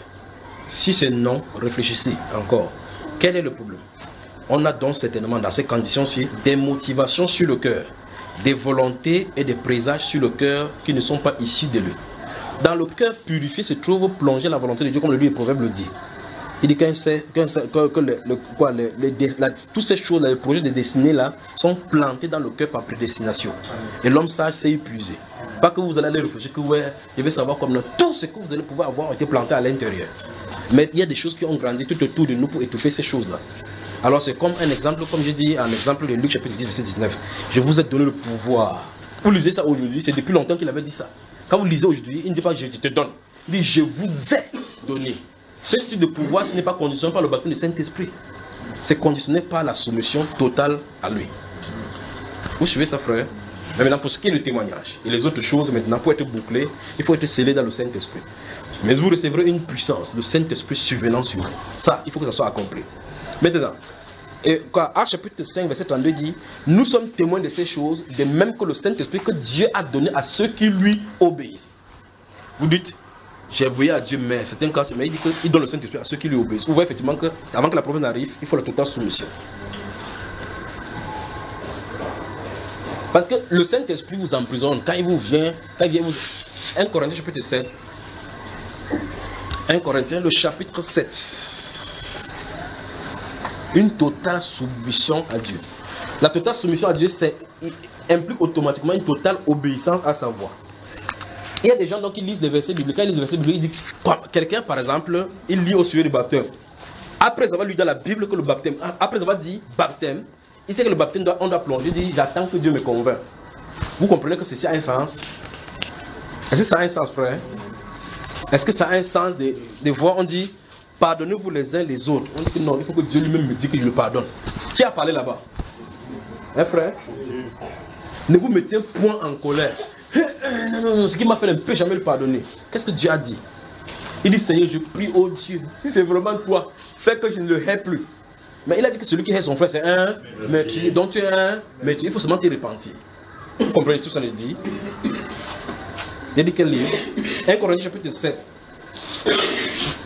verset 22. Qu'est-ce que ça dit? 1 Corinthiens 7, 22. Car l'esclave qui a été appelé dans le Seigneur est un affranchi du Seigneur. Oui. De même, l'homme libre qui a été appelé est un esclave de Christ. Ok. Si tu étais libre dans ta vie, quand Christ t'appelle, tu es quoi? C'est quoi un esclave? Quand tu dis que tu es un esclave de quelqu'un, ça suppose que quoi? Que tu l'es soumis entièrement. C'est-à-dire que si tu dors à 22h alors qu'il a des devoirs Paloma, il te dit que pendant que vous allez voir Paloma, on va m'acheter le pétrole, tu es censé partir. Même si tu dis que le père il dérange un peu, comment dire, tu dois sauf que partir. Vous êtes là, frère? Maintenant, rentrons dans Matthieu chapitre 16, nous avons lu le verset 24 encore. Et on va prendre les mots que nous avons soulignés. Dans la deuxième partie de ceci, nous sommes en train de c'est les préparations pour le réveil. Première partie, nous avons vu l'incrédulité. L'incrédulité. L'incrédulité. Il n'y a pas quoi que ce soit qu'on peut appréhender de Dieu étant incrédule. Oui, mon cher. Oui. Maintenant, dans cette totale soumission-là, oui. Il y a aussi, on peut aussi mettre à côté le fait que le diable peut aussi venir donner des suggestions. Parce que je considère le fait que quelqu'un est normalement dans de dire que le diable... Non, c'est bon, c'est bon. Matthieu chapitre 16, le temps que vous ouvrez. Vous savez ce qu'il en est, n'est-ce pas? Ces garçons-là disent tout bas ce que les gens pensent tout haut. C'est le sens contraire maintenant. J'ai dit qu'ils disent tout bas ce que les gens pensent tout haut. Parce que vos pensées résonnent dans le ciel. D'où vient-il que quand on se lève le matin, quand on rêve, la première réaction c'est que c'est plutôt Satan qui a donné. Vous voyez que dans l'incrédulité et quand nos cœurs ne sont pas soumis à Dieu, on est perceptible plus de la sensibilité satanique est proche de nous. Parce qu'on est familier à lui et dans son incrédulité et dans son approche de désobéissance. Déjà, si vous comprenez. Tu me comprends? C'est qu'il a de le dire, plusieurs personnes le pensent. Quand tu vas avancer, il y a quelqu'un, la personne dit, le Saint-Esprit te met à cœur, dis telle chose à telle personne, il te montre un songe. Si il pas dit comme ça, que c'est le démon. Pourquoi il y a cette probabilité dans nos vies? Pourtant, dans les Saintes Écritures, ceux-ci ont tout clairement, pas vrai? Si vous lisez Actes des Apôtres chapitre 16, lorsque l'apôtre Paul cherchait à aller annoncer l'évangile à Éphèse, la Bible déclare que l'esprit de Jésus ne leur permit pas. Il veut son vouloir aller à Troie, on l'a refusé. Et puis dans la nuit, il y a eu un songe. Un Macédonien qui s'est levé, il est passé dans un songe là-bas, il a dit que passe en Macédoine et c'est pour nous. On dit qu'à son réveil, Paul a compris avec eux, les Luc, que Dieu les appelait à annoncer. Remarquez bien que Dieu n'a pas dit, Paul, comme tu cherchais à annoncer l'évangile, sache que la direction c'est en Macédonie. C'est pas comme ça. Dieu place les circonstances, tic au tac, tic au tac. Il arrange les situations que ça marche en sa faveur. Mais le problème c'est que nous ne comprenons pas. Quand on comprend le langage de Dieu, on dit que je veux que Dieu me parle. Le style de rêve que vous faites en tant que chrétien vous donne les directions par rapport à votre avenir. Le style de rêve que vous faites en tant que chrétien vous donne des révélations. et par conséquent des directions par rapport à votre avenir. Vous dites, je sais, frère Junior, je vois comment je tends la main aussi comme ça, je prie pour les gens. Il y a un frère qui était venu me raconter, il dit, ok, laisse ça dans la nuit. Pardon, on a besoin des gens qui prient ici pour les gens physiquement. Cette même personne appelle les gens pour qu'ils viennent pour qu'ils prient. Il dit, frère, c'est toi, tu as vu dans la nuit là, c'était qui priait? C'était moi. Il dit, non, c'était toi, non? Prie. Vous comprenez cela? Vous voyez, le Saint-Esprit va lui donner la direction qu'il doit faire. Mais comme on ne connaît pas toutes ces choses-ci, on ne sait pas ce qu'il faut faire avec. Le diable ne vient pas te donner la direction pour le Seigneur. Le diable va venir te détourner de la volonté du Seigneur. Qu'est-ce qu'il faut faire? Il faut que le cœur soit purifié pour que ce soit le Saint-Esprit qui parle. Si ce n'est pas le Saint-Esprit qui parle, quelqu'un d'autre va parler. Parce que souvenez-vous ce que je vous dis ici. Le cœur ne peut pas être neutre. Il faut l'entretenir. Il faut l'entretenir dans les révélations. C'est par révélation, c'est en méditant que les révélations arrivent. N'essayez pas que vous allez rester comme ça là. Que non, Seigneur, je crois que tu es là, je crois que tu es là. Les démons croient mieux que toi qu'il est là. Qu'est-ce qu'il faut faire? Il faut méditer la parole. Parce que la Bible déclare que c'est la révélation de ces paroles qui éclaire. La méditation de la parole amène la révélation. Vous ne pouvez pas aller rester comme ça. Non, j'attends la révélation, j'attends la révélation. Tu auras les mots de tête. La révélation ne vient pas par en secouant la tête comme ça là. Tchaka tchouko, tchaka tchouko, tchaka tchouko. Vous allez coller la sueur, ça ne donnera pas. Un lieu calme, avec un esprit calme, reposé. Vous prenez la parole, vous restez là, Seigneur. Je veux que tu me parles du Saint-Esprit. Et voyez ce qui va vous amener sur la scène. Vous dites, Saint-Esprit, c'est quoi? Le Saint-Esprit, c'est la force agissante de Dieu. C'est ce qu'on t'a dit. C'est parce que Dieu t'a dit dans la méditation. Va dans la méditation, tu lui poses la question, c'est qui le Saint-Esprit? Ou bien c'est quoi le Saint-Esprit? Tu restes tranquille, tu commences à lire la Bible. Il va te montrer qui est le Saint-Esprit. Il va te montrer peut-être ce qu'il n'a jamais montré. Parce que la Bible déclare que les choses cachées, c'est pour lui. Les choses révélées, c'est pour ses enfants. C'est caché où?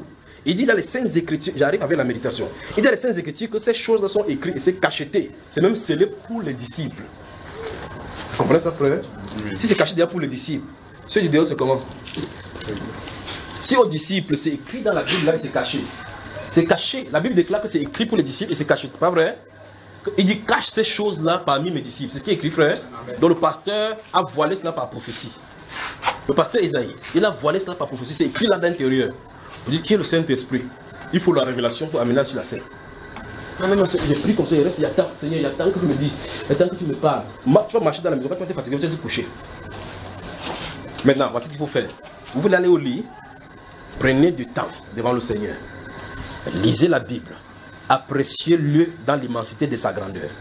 Allez doucement dans les saintes lettres. Parce que la Bible déclare que ces saintes lettres peuvent te rendre sage à salut. Les saintes lettres peuvent te rendre sage à salut.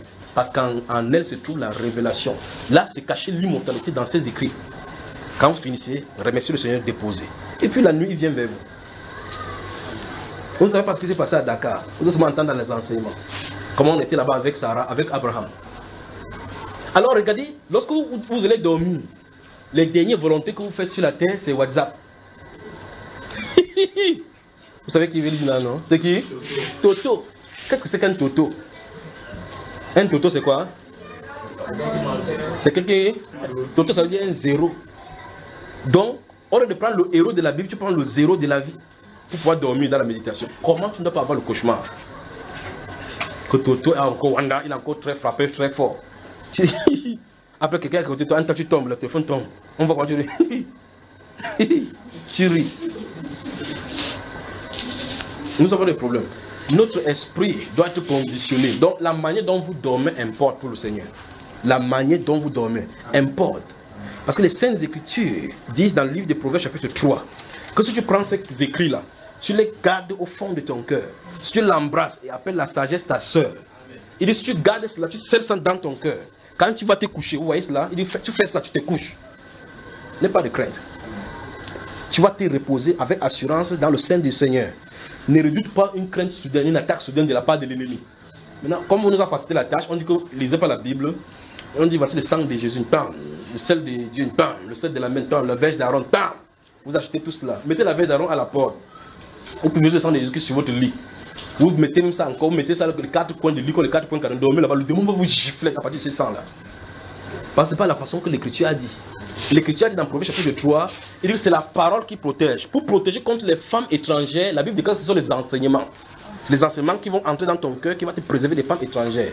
Donc essaie de faire prendre l'eau glacée du Saint-Esprit. Tu es pulvérisé le sang de Jésus, monsieur, ferme les yeux sur les yeux. Quand tu finis de pulvériser, il fait déjà dire, mamie, ça va? tu vas voir que le sang là ne fait rien contre tes yeux, contre la séduction. En tout cas, essayez, vous allez voir. Parce que ce n'est pas ici que ça se passe à l'intérieur.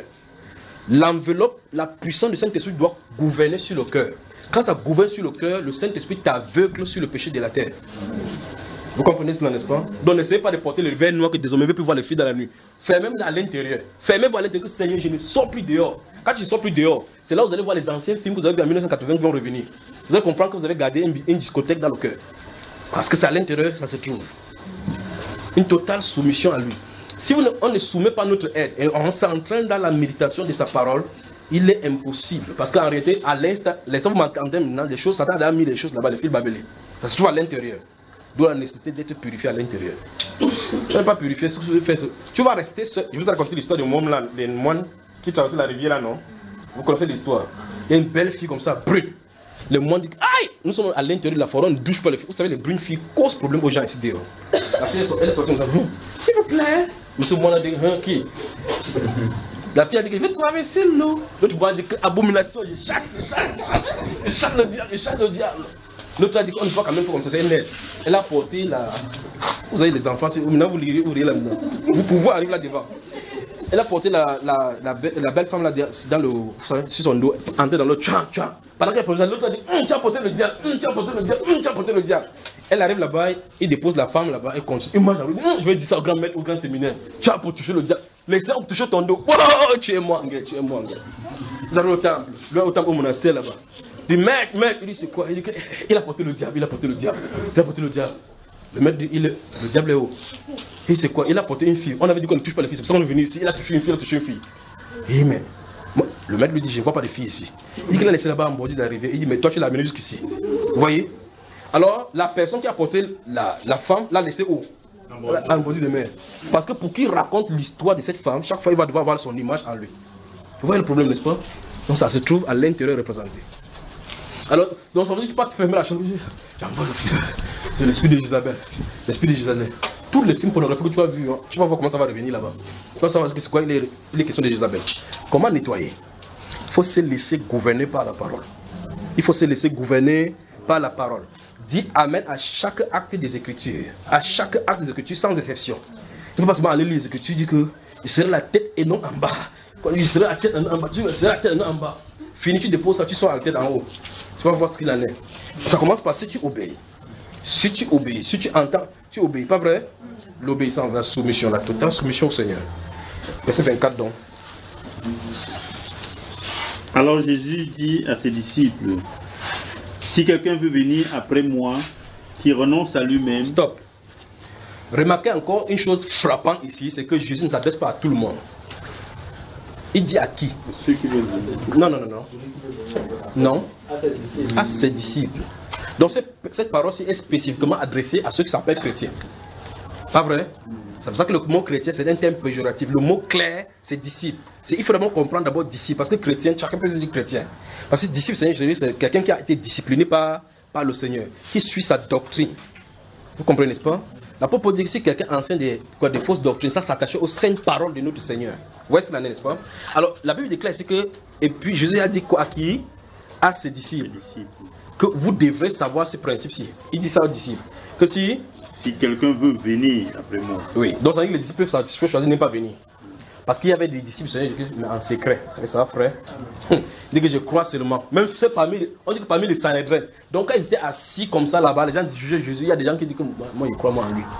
Mais s'il fait l'aveu ici, je suis mort, il est quand même disciple jusqu'à son niveau. Nicodème a essayé de tous les moyens pour le libérer. Il a dit que notre loi permet de condamner quelqu'un sans te juger. Il dit toi-même tu es où? Tu as vu qu'en Galilée, il y a un prophète qui vient. Si Nicodème était enraciné à la parole, il devait savoir qu'il y a au moins un prophète dans la Bible qui soit de Galilée. Jonas, le prophète Jonas. Pas vrai? Maintenant, comme ils ne connaissaient pas la Bible, personne ne connaissait la Bible, ils ont vu que la majorité des prophètes ne venaient pas. Enfin, Jonas n'a pas été spécifié de façon claire devant eux qui sortaient de Galilée. Or, c'est celui-là même qui typifie même la mort et la résurrection du Seigneur Jésus. Quand on a dit comme ça, il s'est tué. Qu'est-ce qu'il cherchait? Il cherchait comment? Il allait dans la nuit avec Joseph d'Arimathée pour aller prendre le corps de Jésus. Il fallait qu'on l'attrape, que celui qui a pris le corps, il devait voir. Quand il a fait comme ça, il y avait des disciples de Jésus-Christ en secret. Même la femme de Suzanne, la femme de Kouza, vous entendez, n'est-ce pas? Ce sont les femmes qui avaient travaillé avec l'intendant Hérode. Ils étaient là, les chrétiens. Qui étaient là, ils suivaient le Seigneur Jésus. Comme maintenant en Arabie Saoudite se trouve en plein, la pierre où vous voyez rouler là, il y a les imams là-bas qui sont convertis par le Seigneur. Dieu leur dit restez là-bas. Parce qu'ils ont pour but. Vous allez trouver là-bas le Coran comme ça. Il ouvre le Coran, il met le Coran devant lui, il dit Jésus que tu es Seigneur, Jésus que tu es Seigneur. Je crois que l'Arabe a résisté. Il a dit d'annoncer l'évangile.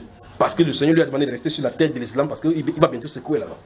Or, vous les voyez là-bas, vous dites, ceux-ci font quoi là-bas? Oh, il n'y a aucun musulman là-bas. En plein là, dans le Sanhédrin musulman là-bas, autour de la pierre, là, c'est tous les gens, vous allez voir en blanc comme ça. Il y a des chrétiens parmi. Vous voyez? Alors, il dit ici à ses disciples, pour ceux qui vont aller loin avec lui, si quelqu'un ne renonce pas à lui-même, oui, qu'il se charge de sa croix et qu'il me suive. Allons-y maintenant. Maintenant, ça suppose donc que tous ceux qui sont censés venir au Seigneur Jésus-Christ, chacun a sa croix. On le dit de façon péremptoire comme ça, chaque fois, à chacun sa croix. Mais est-ce qu'on comprend donc l'implication? Quand on adresse à un frère, ça c'est ton fardeau, ça c'est ta croix. Est-ce que vous comprenez ce que ça veut dire? Ça implique une totale soumission, un total abandon entre le Seigneur. Si quelqu'un veut venir après moi, Jésus a dit que là où je m'en vais, vous ne savez pas comment ça se prouve là-bas. Mais nous avons cette assurance que si nous marchons, il ne peut pas passer dans un endroit qui est obscur pour nous sans nous tenir. Parce qu'il a dit, quand je marche de la vallée de l'homme de la mort, je ne crains aucun mal. Parce que son bâton et sa houlette me rassurent. Donc il peut nous faire marcher dans la vallée de l'homme de la mort. Dans Isaïe 43, il dit que si tu traverses les eaux, je serai avec toi. Il n'a pas dit que tu vas traverser seul. Il dit qu'il sera aussi là. Donc même si tu te trouves comme ça dans les eaux, tu as dit, Seigneur, tu es où? Souviens-toi que je suis avec vous tous les jours jusqu'à la fin du monde. Il est là. Donc, quelles que soient les persécutions, toute chose qui va déferler, toi, je vais te voir après. Il y a quelque chose qui est devant toi qui c'est pas bon. Quel que soit ce qui arrive, quel que soit ce qui peut arriver, depuis que tu es entré là, je sens de souvenir ces choses-ci, ça m'ennuie. Quel que soit ce qui arrive, pendant que tu es marché derrière le Seigneur Jésus-Christ, ces choses-ci doivent sauter parce que Christ est ton rédempteur. Vous voyez cela? Il est le capitaine. Quel que soit le bateau, qu'elle les secouer, il a montré cela physiquement sur la terre, pas vrai? Qu'il était capable de commander au vent. Maintenant, ça veut dire que quelle que soit la situation qui nous traverse la vie, même si ça semble avoir dans le sens contraire de nos entendements, la chose qu'il faut faire, c'est avoir confiance au Seigneur. Vous savez, c'est quand ici, ne crains rien, je t'aime, je suis avec toi. Écoutez ça. Promesse suprême qui soutient ma foi. Attendez d'abord, commentons ce cantique. Donc le mot ne crains rien, je t'aime. On a dit dans ce cantique-là que c'est une promesse quoi? Suprême. Donc le simple fait comme Christ m'a dit, ne crains rien, je t'aime. Souvenez-vous quand il dit ne crains rien, ça c'est parce qu'il y a quelque chose à craindre. Autrement dit, ne crains rien veut dire ne regarde pas des obstacles. Les sources du mal, tourne-toi vers moi. Vous voyez cela? Il dit que c'est cette promesse suprême qui soutient ma foi. Ça veut donc dire ceci. En clair, tu es quelque part au nom de Jésus-Christ. Je suis en train de parler à cette fille-ci, de Jésus. Un ouragan déclenche, en train de faire la cyclone en train de venir dans ma direction. Si tu regardes le livre de géographie, tu passes en revue les catastrophes, comment ça vient. Tu entends le kilométrage, la vitesse que ça prend. Tu entends 300 km/h. Tu vois ce que le dégât de 300 km/h fait. Si tu te focalises sur cette direction-là, tu vas dire Jésus avait dit quoi? Vous avez dit ça? Que soyez prudent comme le serpent. Pas vrai? Oui, l'homme prudent voit le mal de loin. Le mal, il prend. Pourtant, c'est un être qui est dans ce cyclone-là. Maintenant, si tu es vrai avec Jésus, et si tu comprends cette promesse de ces cantiques-ci, ne crains rien, je t'aime, je suis avec toi. Mais souviens-toi, quand tu as ouvert les yeux, tu n'as pas vu Jésus, c'est le cyclone qui était là. Vous voyez cela, n'est-ce pas? C'est ici que vous allez voir la réalité avec la vérité. La parole dit, je suis avec vous tous les jours jusqu'à la fin du monde. N'essaie pas de poser la question, Seigneur, tu es où? Tu dois savoir qu'entre toi et le cyclone, il se trouve là-bas. Et ça, c'est pas la foi. Ne crains rien, je t'aime, je suis avec toi. Promesse suprême qui soutient ma foi. La sombre vallée n'a plus de terreur. L'âme consolée, je marche avec mon Sauveur. Non, non, non, jamais tout seul.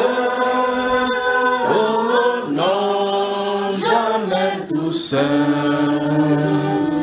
Jésus mon sauveur me garde, jamais je me laisse seul. Non, non, jamais tout seul. Oh non, jamais tout seul. Jésus mon sauveur me garde, je ne suis jamais tout seul. Regardez bien, la sombre vallée n'a plus de terreur. Donc, dans la vallée, souvenez-vous, dans Psaume 23, il dit, quand je marche dans la vallée de l'ombre de la mort, je ne crains aucun mal. Pour que cette personne se marche dans cette vallée-là, sachant que ça n'a plus de terreur, ça suppose qu'il ne se concentre pas sur la terreur, parce que dans la vallée, c'est tout l'ombre de la mort, dit la Bible. Donc, il y aura l'ombre de la mort, il y aura des difficultés. Mais quand le Seigneur dit, ne crains point, je suis avec toi, ça suppose donc que ne regarde pas à cette difficulté. Parce que si vous regardez à cette difficulté, les 500 vont vous donner de faux renseignements par rapport à l'état spirituel. Ils vont vous ramener sur le plan physique, disant que le combat est physique. Pourtant, quand vous allez regarder par l'œuvre de la croix, à l'œuvre de la croix par la foi, que le Seigneur Jésus a dit que je me tiens à côté de toi, le combat n'est plus pour toi. Vous voyez cela? Vous comprenez cela? Vous comprenez bien? Vous comprenez très bien? Ne crains rien, je t'aime, je suis avec toi. Vous entendez cela? Ne crains rien, je t'aime. D'accord? C'est vrai pour nous? Ou bien c'est amen au milieu de nous comme ça? Quand on sort, c'est autre réalité. Les dangers accourent, subtils inconnus. Stop. Les dangers quoi? Donc ça peut venir de tous les côtés. Ils sont subtils, donc ils prennent des voies détenues, même des voies qu'on ne connaît pas. Vous voyez cela? Et ça peut être même inconnu. Les dangers des accourent, subtils inconnus. De près il m'entoure, plus près est Jésus, qui dans le voyage me redit ses voix. Ne crains rien, courage, je suis toujours avec toi. Non, jamais tout seul. Oh, non, jamais tout seul. Jésus mon sauveur me garde, jamais je me laisse seul. La protection que le Seigneur a accordée aux chrétiens est incommensurable.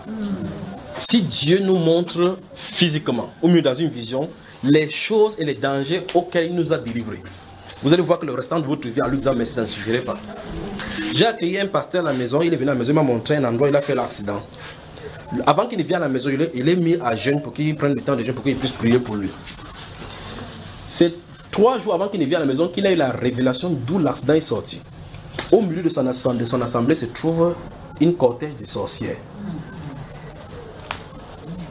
Y compris la fille du pasteur, qui sont dans la sorcellerie, coordonnent la Coran. Avant qu'il ne vienne ici, j'étais avec l'un de membres tout à l'heure, il m'a appelé, on était dans la voiture, on a dit c'est pour ça que je suis venu en retard. Il me dit que sa femme est captive à l'intérieur, c'est grave seulement. Et c'est l'une des filles qui allait se confier à lui pour dire, je suis désolé que c'est moi, l'autre frère. L'autre là, il ne partait plus depuis, le pasteur était là qui était là-bas depuis 2 ans. C'est là où celui-ci qui m'a vu aujourd'hui l'appelle pour dire, pasteur, il y a quelque chose à te dire. Il dit c'est quoi? Il dit que l'autre c'est grave. Il dit que ton accident là, on a confessé que c'est eux qui l'ont voulu tuer. Et les gens ont donné la position où on l'a frappé. Et qu'un ange l'a protégé. Et là justement, il y a des gratinudes ici comme ça, comme si. Et quand Nicolas veut dire, c'est la preuve donc qu'effectivement le Seigneur est avec toi. Mais as-tu vu un ange ces jours-là t'es sauvé? Non. Mais l'ange avait été là. Vous voyez cela? Je suis avec vous tous les jours jusqu'à la fin du monde. Mais le Seigneur fait comme ça, il ne te dit pas. Mais plus tard, il donne ses révélations pour que tu comprennes la protection qu'il t'a faite. Mais un ange n'est pas là pour dire, waouh, je vous ai raconté l'histoire quand j'étais au Nigeria, ce qui est arrivé. Mais là, je sais effectivement qu'il y avait quelqu'un là-bas. La moto qui m'a transporté au Nigeria, 2 voies comme ça, là, très grande à Abuja. Le garçon roulait comme ça, là. Il roulait jusqu'à ce que les lames, vous savez, quand vous êtes, il y a le vent qui vous frappe quand vous roulez sur la moto. Les lames commencent à couler comme ça coulait pas comme ça. Il roulait à tue-tête. J'avais pris ma Bible, j'ai mis là-bas. Subitement, j'ai commencé à chanter un cantique. Subitement. Un cantique, ça sortait de ma bouche, je ne comprenais pas le... C'est-à-dire que c'est pas, je ne pensais pas le mot à dire. Et puis je suis là, subitement. Il dit subitement, j'entends pas. En tout cas, c'est la réaction des gens qui étaient tout autour de la route qui m'ont fait comprendre que nous étions en danger. Étant dans cette atmosphère, je ne savais pas qu'on était en danger. J'ai entendu pas. En temps normal, pour les voitures, c'est encore moins bien. En temps normal, avec la moto, vous êtes à une grande allure et que la roue se pèse sur le goudron. Vous entendez les gens, machin, cancan, des voitures, cancan. C'est quoi là, et puis peut-être ta tête va sortir de l'autre côté là-bas. Mes frères, mes soeurs, ça, je n'oublierai jamais ces choses-là. Ça a fait PAM. J'ai entendu une main arrêter la moto derrière. Une main a arrêté la moto derrière. On était deux. Celui qui conduisait et moi qui suis derrière. Je suis monté. La moto, on fait PAM. Les garçons étaient là, les militaires étaient là en train de voir. Ils ont vu la scène. En tout cas, la moto a freiné sur au moins 30 mètres pour pouvoir se calmer. PAM. Je ne sais pas comment on a fait, mais j'imagine que l'ange a dû mettre sa main gauche ici et arrêter le guidon pour conduire la moto comme ça, comme ceci, pour calmer la moto. Je vous le dis, j'ai senti la main derrière. Quand vous êtes sur la moto, quelqu'un d'autre monte, vous sentez qu'il y a quelque chose qui a bougé derrière. Quand elle a fait PAM, j'ai entendu une main freiner la moto. La moto s'est stabilisée comme ça jusqu'à 20 mètres. J'étais toujours là comme ça. Et après, quand je suis sorti, j'ai vu de là on est venu, c'est là où les larmes ont commencé à couler de mes yeux. Les garçons qui étaient à côté là ont dit que, brother, you people should thank God. You don't know what has happened. Vous voyez, même le parrain commence à prophétiser. La protection de Dieu. Et vous voyez, ces choses-là, il le fait pour ses enfants. Vous-même aussi. Si vous êtes enfant du Seigneur, souvenez-vous, en tant qu'enfant du Seigneur, vous êtes marqué de son esprit d'une certaine façon. Et par conséquent, dans le spirituel, quand l'on vous voit, on sait qui est qui. Vous savez, quand vous êtes dans l'obscurité, vous voyez dans le champ à distance, vous voyez les points de lumière comme ça. D'accord? Si vous regardez dans l'esprit, vous regardez le monde, c'est exactement, imaginez quand on coupe la lumière, imaginez dans une pleine nuit et que la lumière est coupée. Et vous voyez quelqu'un qui a une torche quelque part, une autre torche quelque part, vous pouvez voir à distance, savoir que la lumière sort dans cette direction-ci. C'est comme ça dans le spirituel. Dans le spirituel, le monde est dans les ténèbres, parce que vous gouverné par le ténèbre. Vous êtes enfant de Dieu, à l'intérieur de ce monde-ci. Si on vous donne le monde, le groupe du monde, vous regardez, on veut vous voir. C'est pour ça que on peut nous attaquer à tout moment. Parce que les ténèbres sont plus nombreuses que nous. Ceux qui sont du ténèbre sont plus nombreuses que nous. Il y a des gens qui sont dans le ténèbre étant conscients qu'ils sont dans le ténèbre. D'autres dont les ténèbres gouvernent tout simplement sur eux. D'autres qui sont des agents des ténèbres, qui sont là pour combattre les agents de la lumière. C'est ce dont je suis en train de parler. Alors là, quand vous voyez avec la lumière qui est sur vous, on sait exactement qui est qui. Donc quand vous marchez, vous ne savez pas qui est votre ennemi.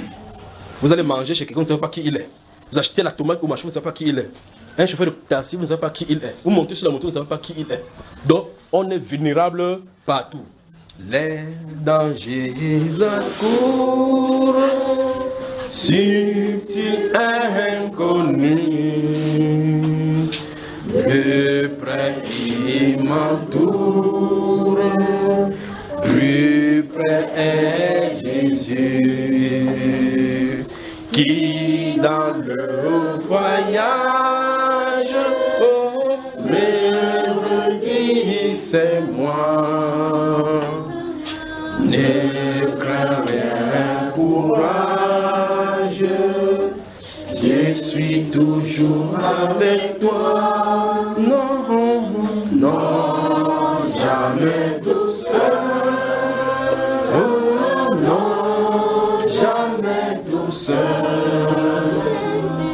Jésus mon sauveur me garde. Jamais ne me laisse seul. Non, non, non, jamais tout seul. Oh non, jamais tout seul. Jésus mon sauveur me garde. Je ne suis jamais tout seul. Considérez le souverain sacrificateur, l'auteur de notre âme et le salut de notre foi. Le médiateur de la nouvelle alliance qui s'est donné lui-même sans réserve pour nous racheter. Considérez qu'il s'est dépouillé totalement de sa gloire, de toute sa gloire, de toute la plénitude de sa gloire pour venir dans une chair humaine. Non seulement étant venu dans cette chair humaine, il est descendu jusqu'à servir au point de laver les pieds, la plus basse classe de travail qu'il puisse avoir sur la terre. Considérez-le élevé par les cris, au point où la nature et même les oiseaux se sont tus à la vue de la crucifixion du Fils de Dieu, au point où les ténèbres même ont envahi toute la terre. Toute la création s'est aventuré à regarder cet événement. Il le faisait pourquoi? Pour toi et moi. Considérez-le. Il s'est donné donc sans réserve. Pourquoi ne devrons-nous pas nous donner à lui sans réserve? Il y a une transaction à la croix. Dieu s'attend à notre transaction aussi. Il y a une transaction. Donc le salut est conditionné par cette transaction. Vous devez manifester le salut. Vous devez manifester le salut. Sinon on tournera en rond. Le salut est conditionné par cette transaction. C'est-à-dire votre style de vie par rapport au salut. Vous voyez, chaque fois on dit les bénéfices de la croix. Les bénéfices de la croix, vous ne croyez pas tout simplement le don, vous avez les bénéfices de la croix viennent. Ces bénéfices-là sont conditionnés à la soumission à Dieu. Bonne soirée. Que Dieu vous bénisse. Amen. En chantant ce cantique, les frères, Jésus, je suis avec toi. Promesse suprême qui soutient ma foi. La sombre vallée n'a plus de terreur. L'âme consolée, je marche avec mon sauveur. Non, non, non, non, jamais tout seul. Oh non, jamais tout seul. Jésus mon sauveur me garde, jamais ne me laisse seul. Non, non, non, non, jamais tout seul. Oh non, jamais tout seul. Jésus mon sauveur me garde, je ne suis jamais tout seul. On peut prier. Tendre Père, nous voici au devant de toi. Merci Seigneur pour ce rappel à l'ordre que tu nous donnes ce soir. De méditer encore sur notre appel et sur l'équilibre de notre foi. Merci de nous donner, au Dieu de gloire, l'opportunité encore aujourd'hui de réfléchir sur le choix que nous avons fait et des attentes que tu as de nous. Merci Père de gloire de nous avoir rappelé, au Dieu de gloire, une totale soumission à toi. Que nous devons nous soumettre totalement à toi. Père de gloire, très souvent nous récitons les versets bibliques mais nos cœurs éloignés de toi. Très souvent nous nous laissons absorber par les soucis de ce monde. Des choses, la soif des biens de ce monde au point où nous t'oublions. Nous plaçons des hommes au-dessus de toi dans nos cœurs. Nous plaçons des activités, nos réussites du monde, nos familles au-dessus de toi. Père de gloire, donne-nous des têtes soumises. Je prie au Dieu de gloire pour mon frère, pour ma soeur qui écoute cette voix maintenant, qu'ils comprennent aujourd'hui que c'est une affaire de vie et de mort, une affaire de choix personnel, une affaire de méditation personnelle. Que chacun se confronte au Dieu de gloire à la lecture de ces passages que tu nous as donnés et à la voix que tu as sortie ce soir. Je prie de nous donner au Dieu de gloire que chacun considère sa voix, que c'est une affaire individuelle parce que tu as dit à tout cela que quiconque veut venir après toi, qu'il renonce à lui-même. Tu n'as pas demandé à un groupe de se renoncer à eux-mêmes, mais à chaque individu comme disciple. Je prie au Dieu de gloire que tu nous donnes que cette parole-ci soit ancrée dans nos cœurs. Purifie toi-même ces cœurs, Père de gloire, afin que nous soyons capables de nous soumettre à toi. Je prie au Dieu de gloire, je soumets les miens entre tes mains. Je prie au Père que tu l'inclines comme tu le veux et que tu y mettes tes décisions. Que tes décisions infinies puissent s'accomplir et afin que tout ce que tu as destiné pour moi s'accomplisse au nom de Jésus. Je prie de même pour mon frère, pour ma soeur, pour tous ceux qui sont ici. Tous ceux-là qui veulent aller loin avec toi, Père de gloire, je prie au Dieu que tu amènes leur volonté sous ta volonté. Je prie au Dieu de gloire que tu leur donnes la capacité de faire des choix au Dieu de gloire selon toi quand il faut le faire le choix. De ne point se compromettre avec les affaires de ce monde-ci, Père de gloire. De prendre position, même s'ils doivent être taxés de risées de ce monde-ci. Mais parce que tu as dit, tu es plus près de nous. Tu as dit, tu es avec nous tous les jours jusqu'à la fin du monde. Je prie au Dieu de gloire que tu nous donnes, au Dieu de gloire, de nous tenir fermes à ta parole. Donne à mon frère d'être ferme à sa parole. Que tous ceux qui avaient les genoux qui fléchissaient, Père de gloire, se raffermissent par la puissance du Saint-Esprit.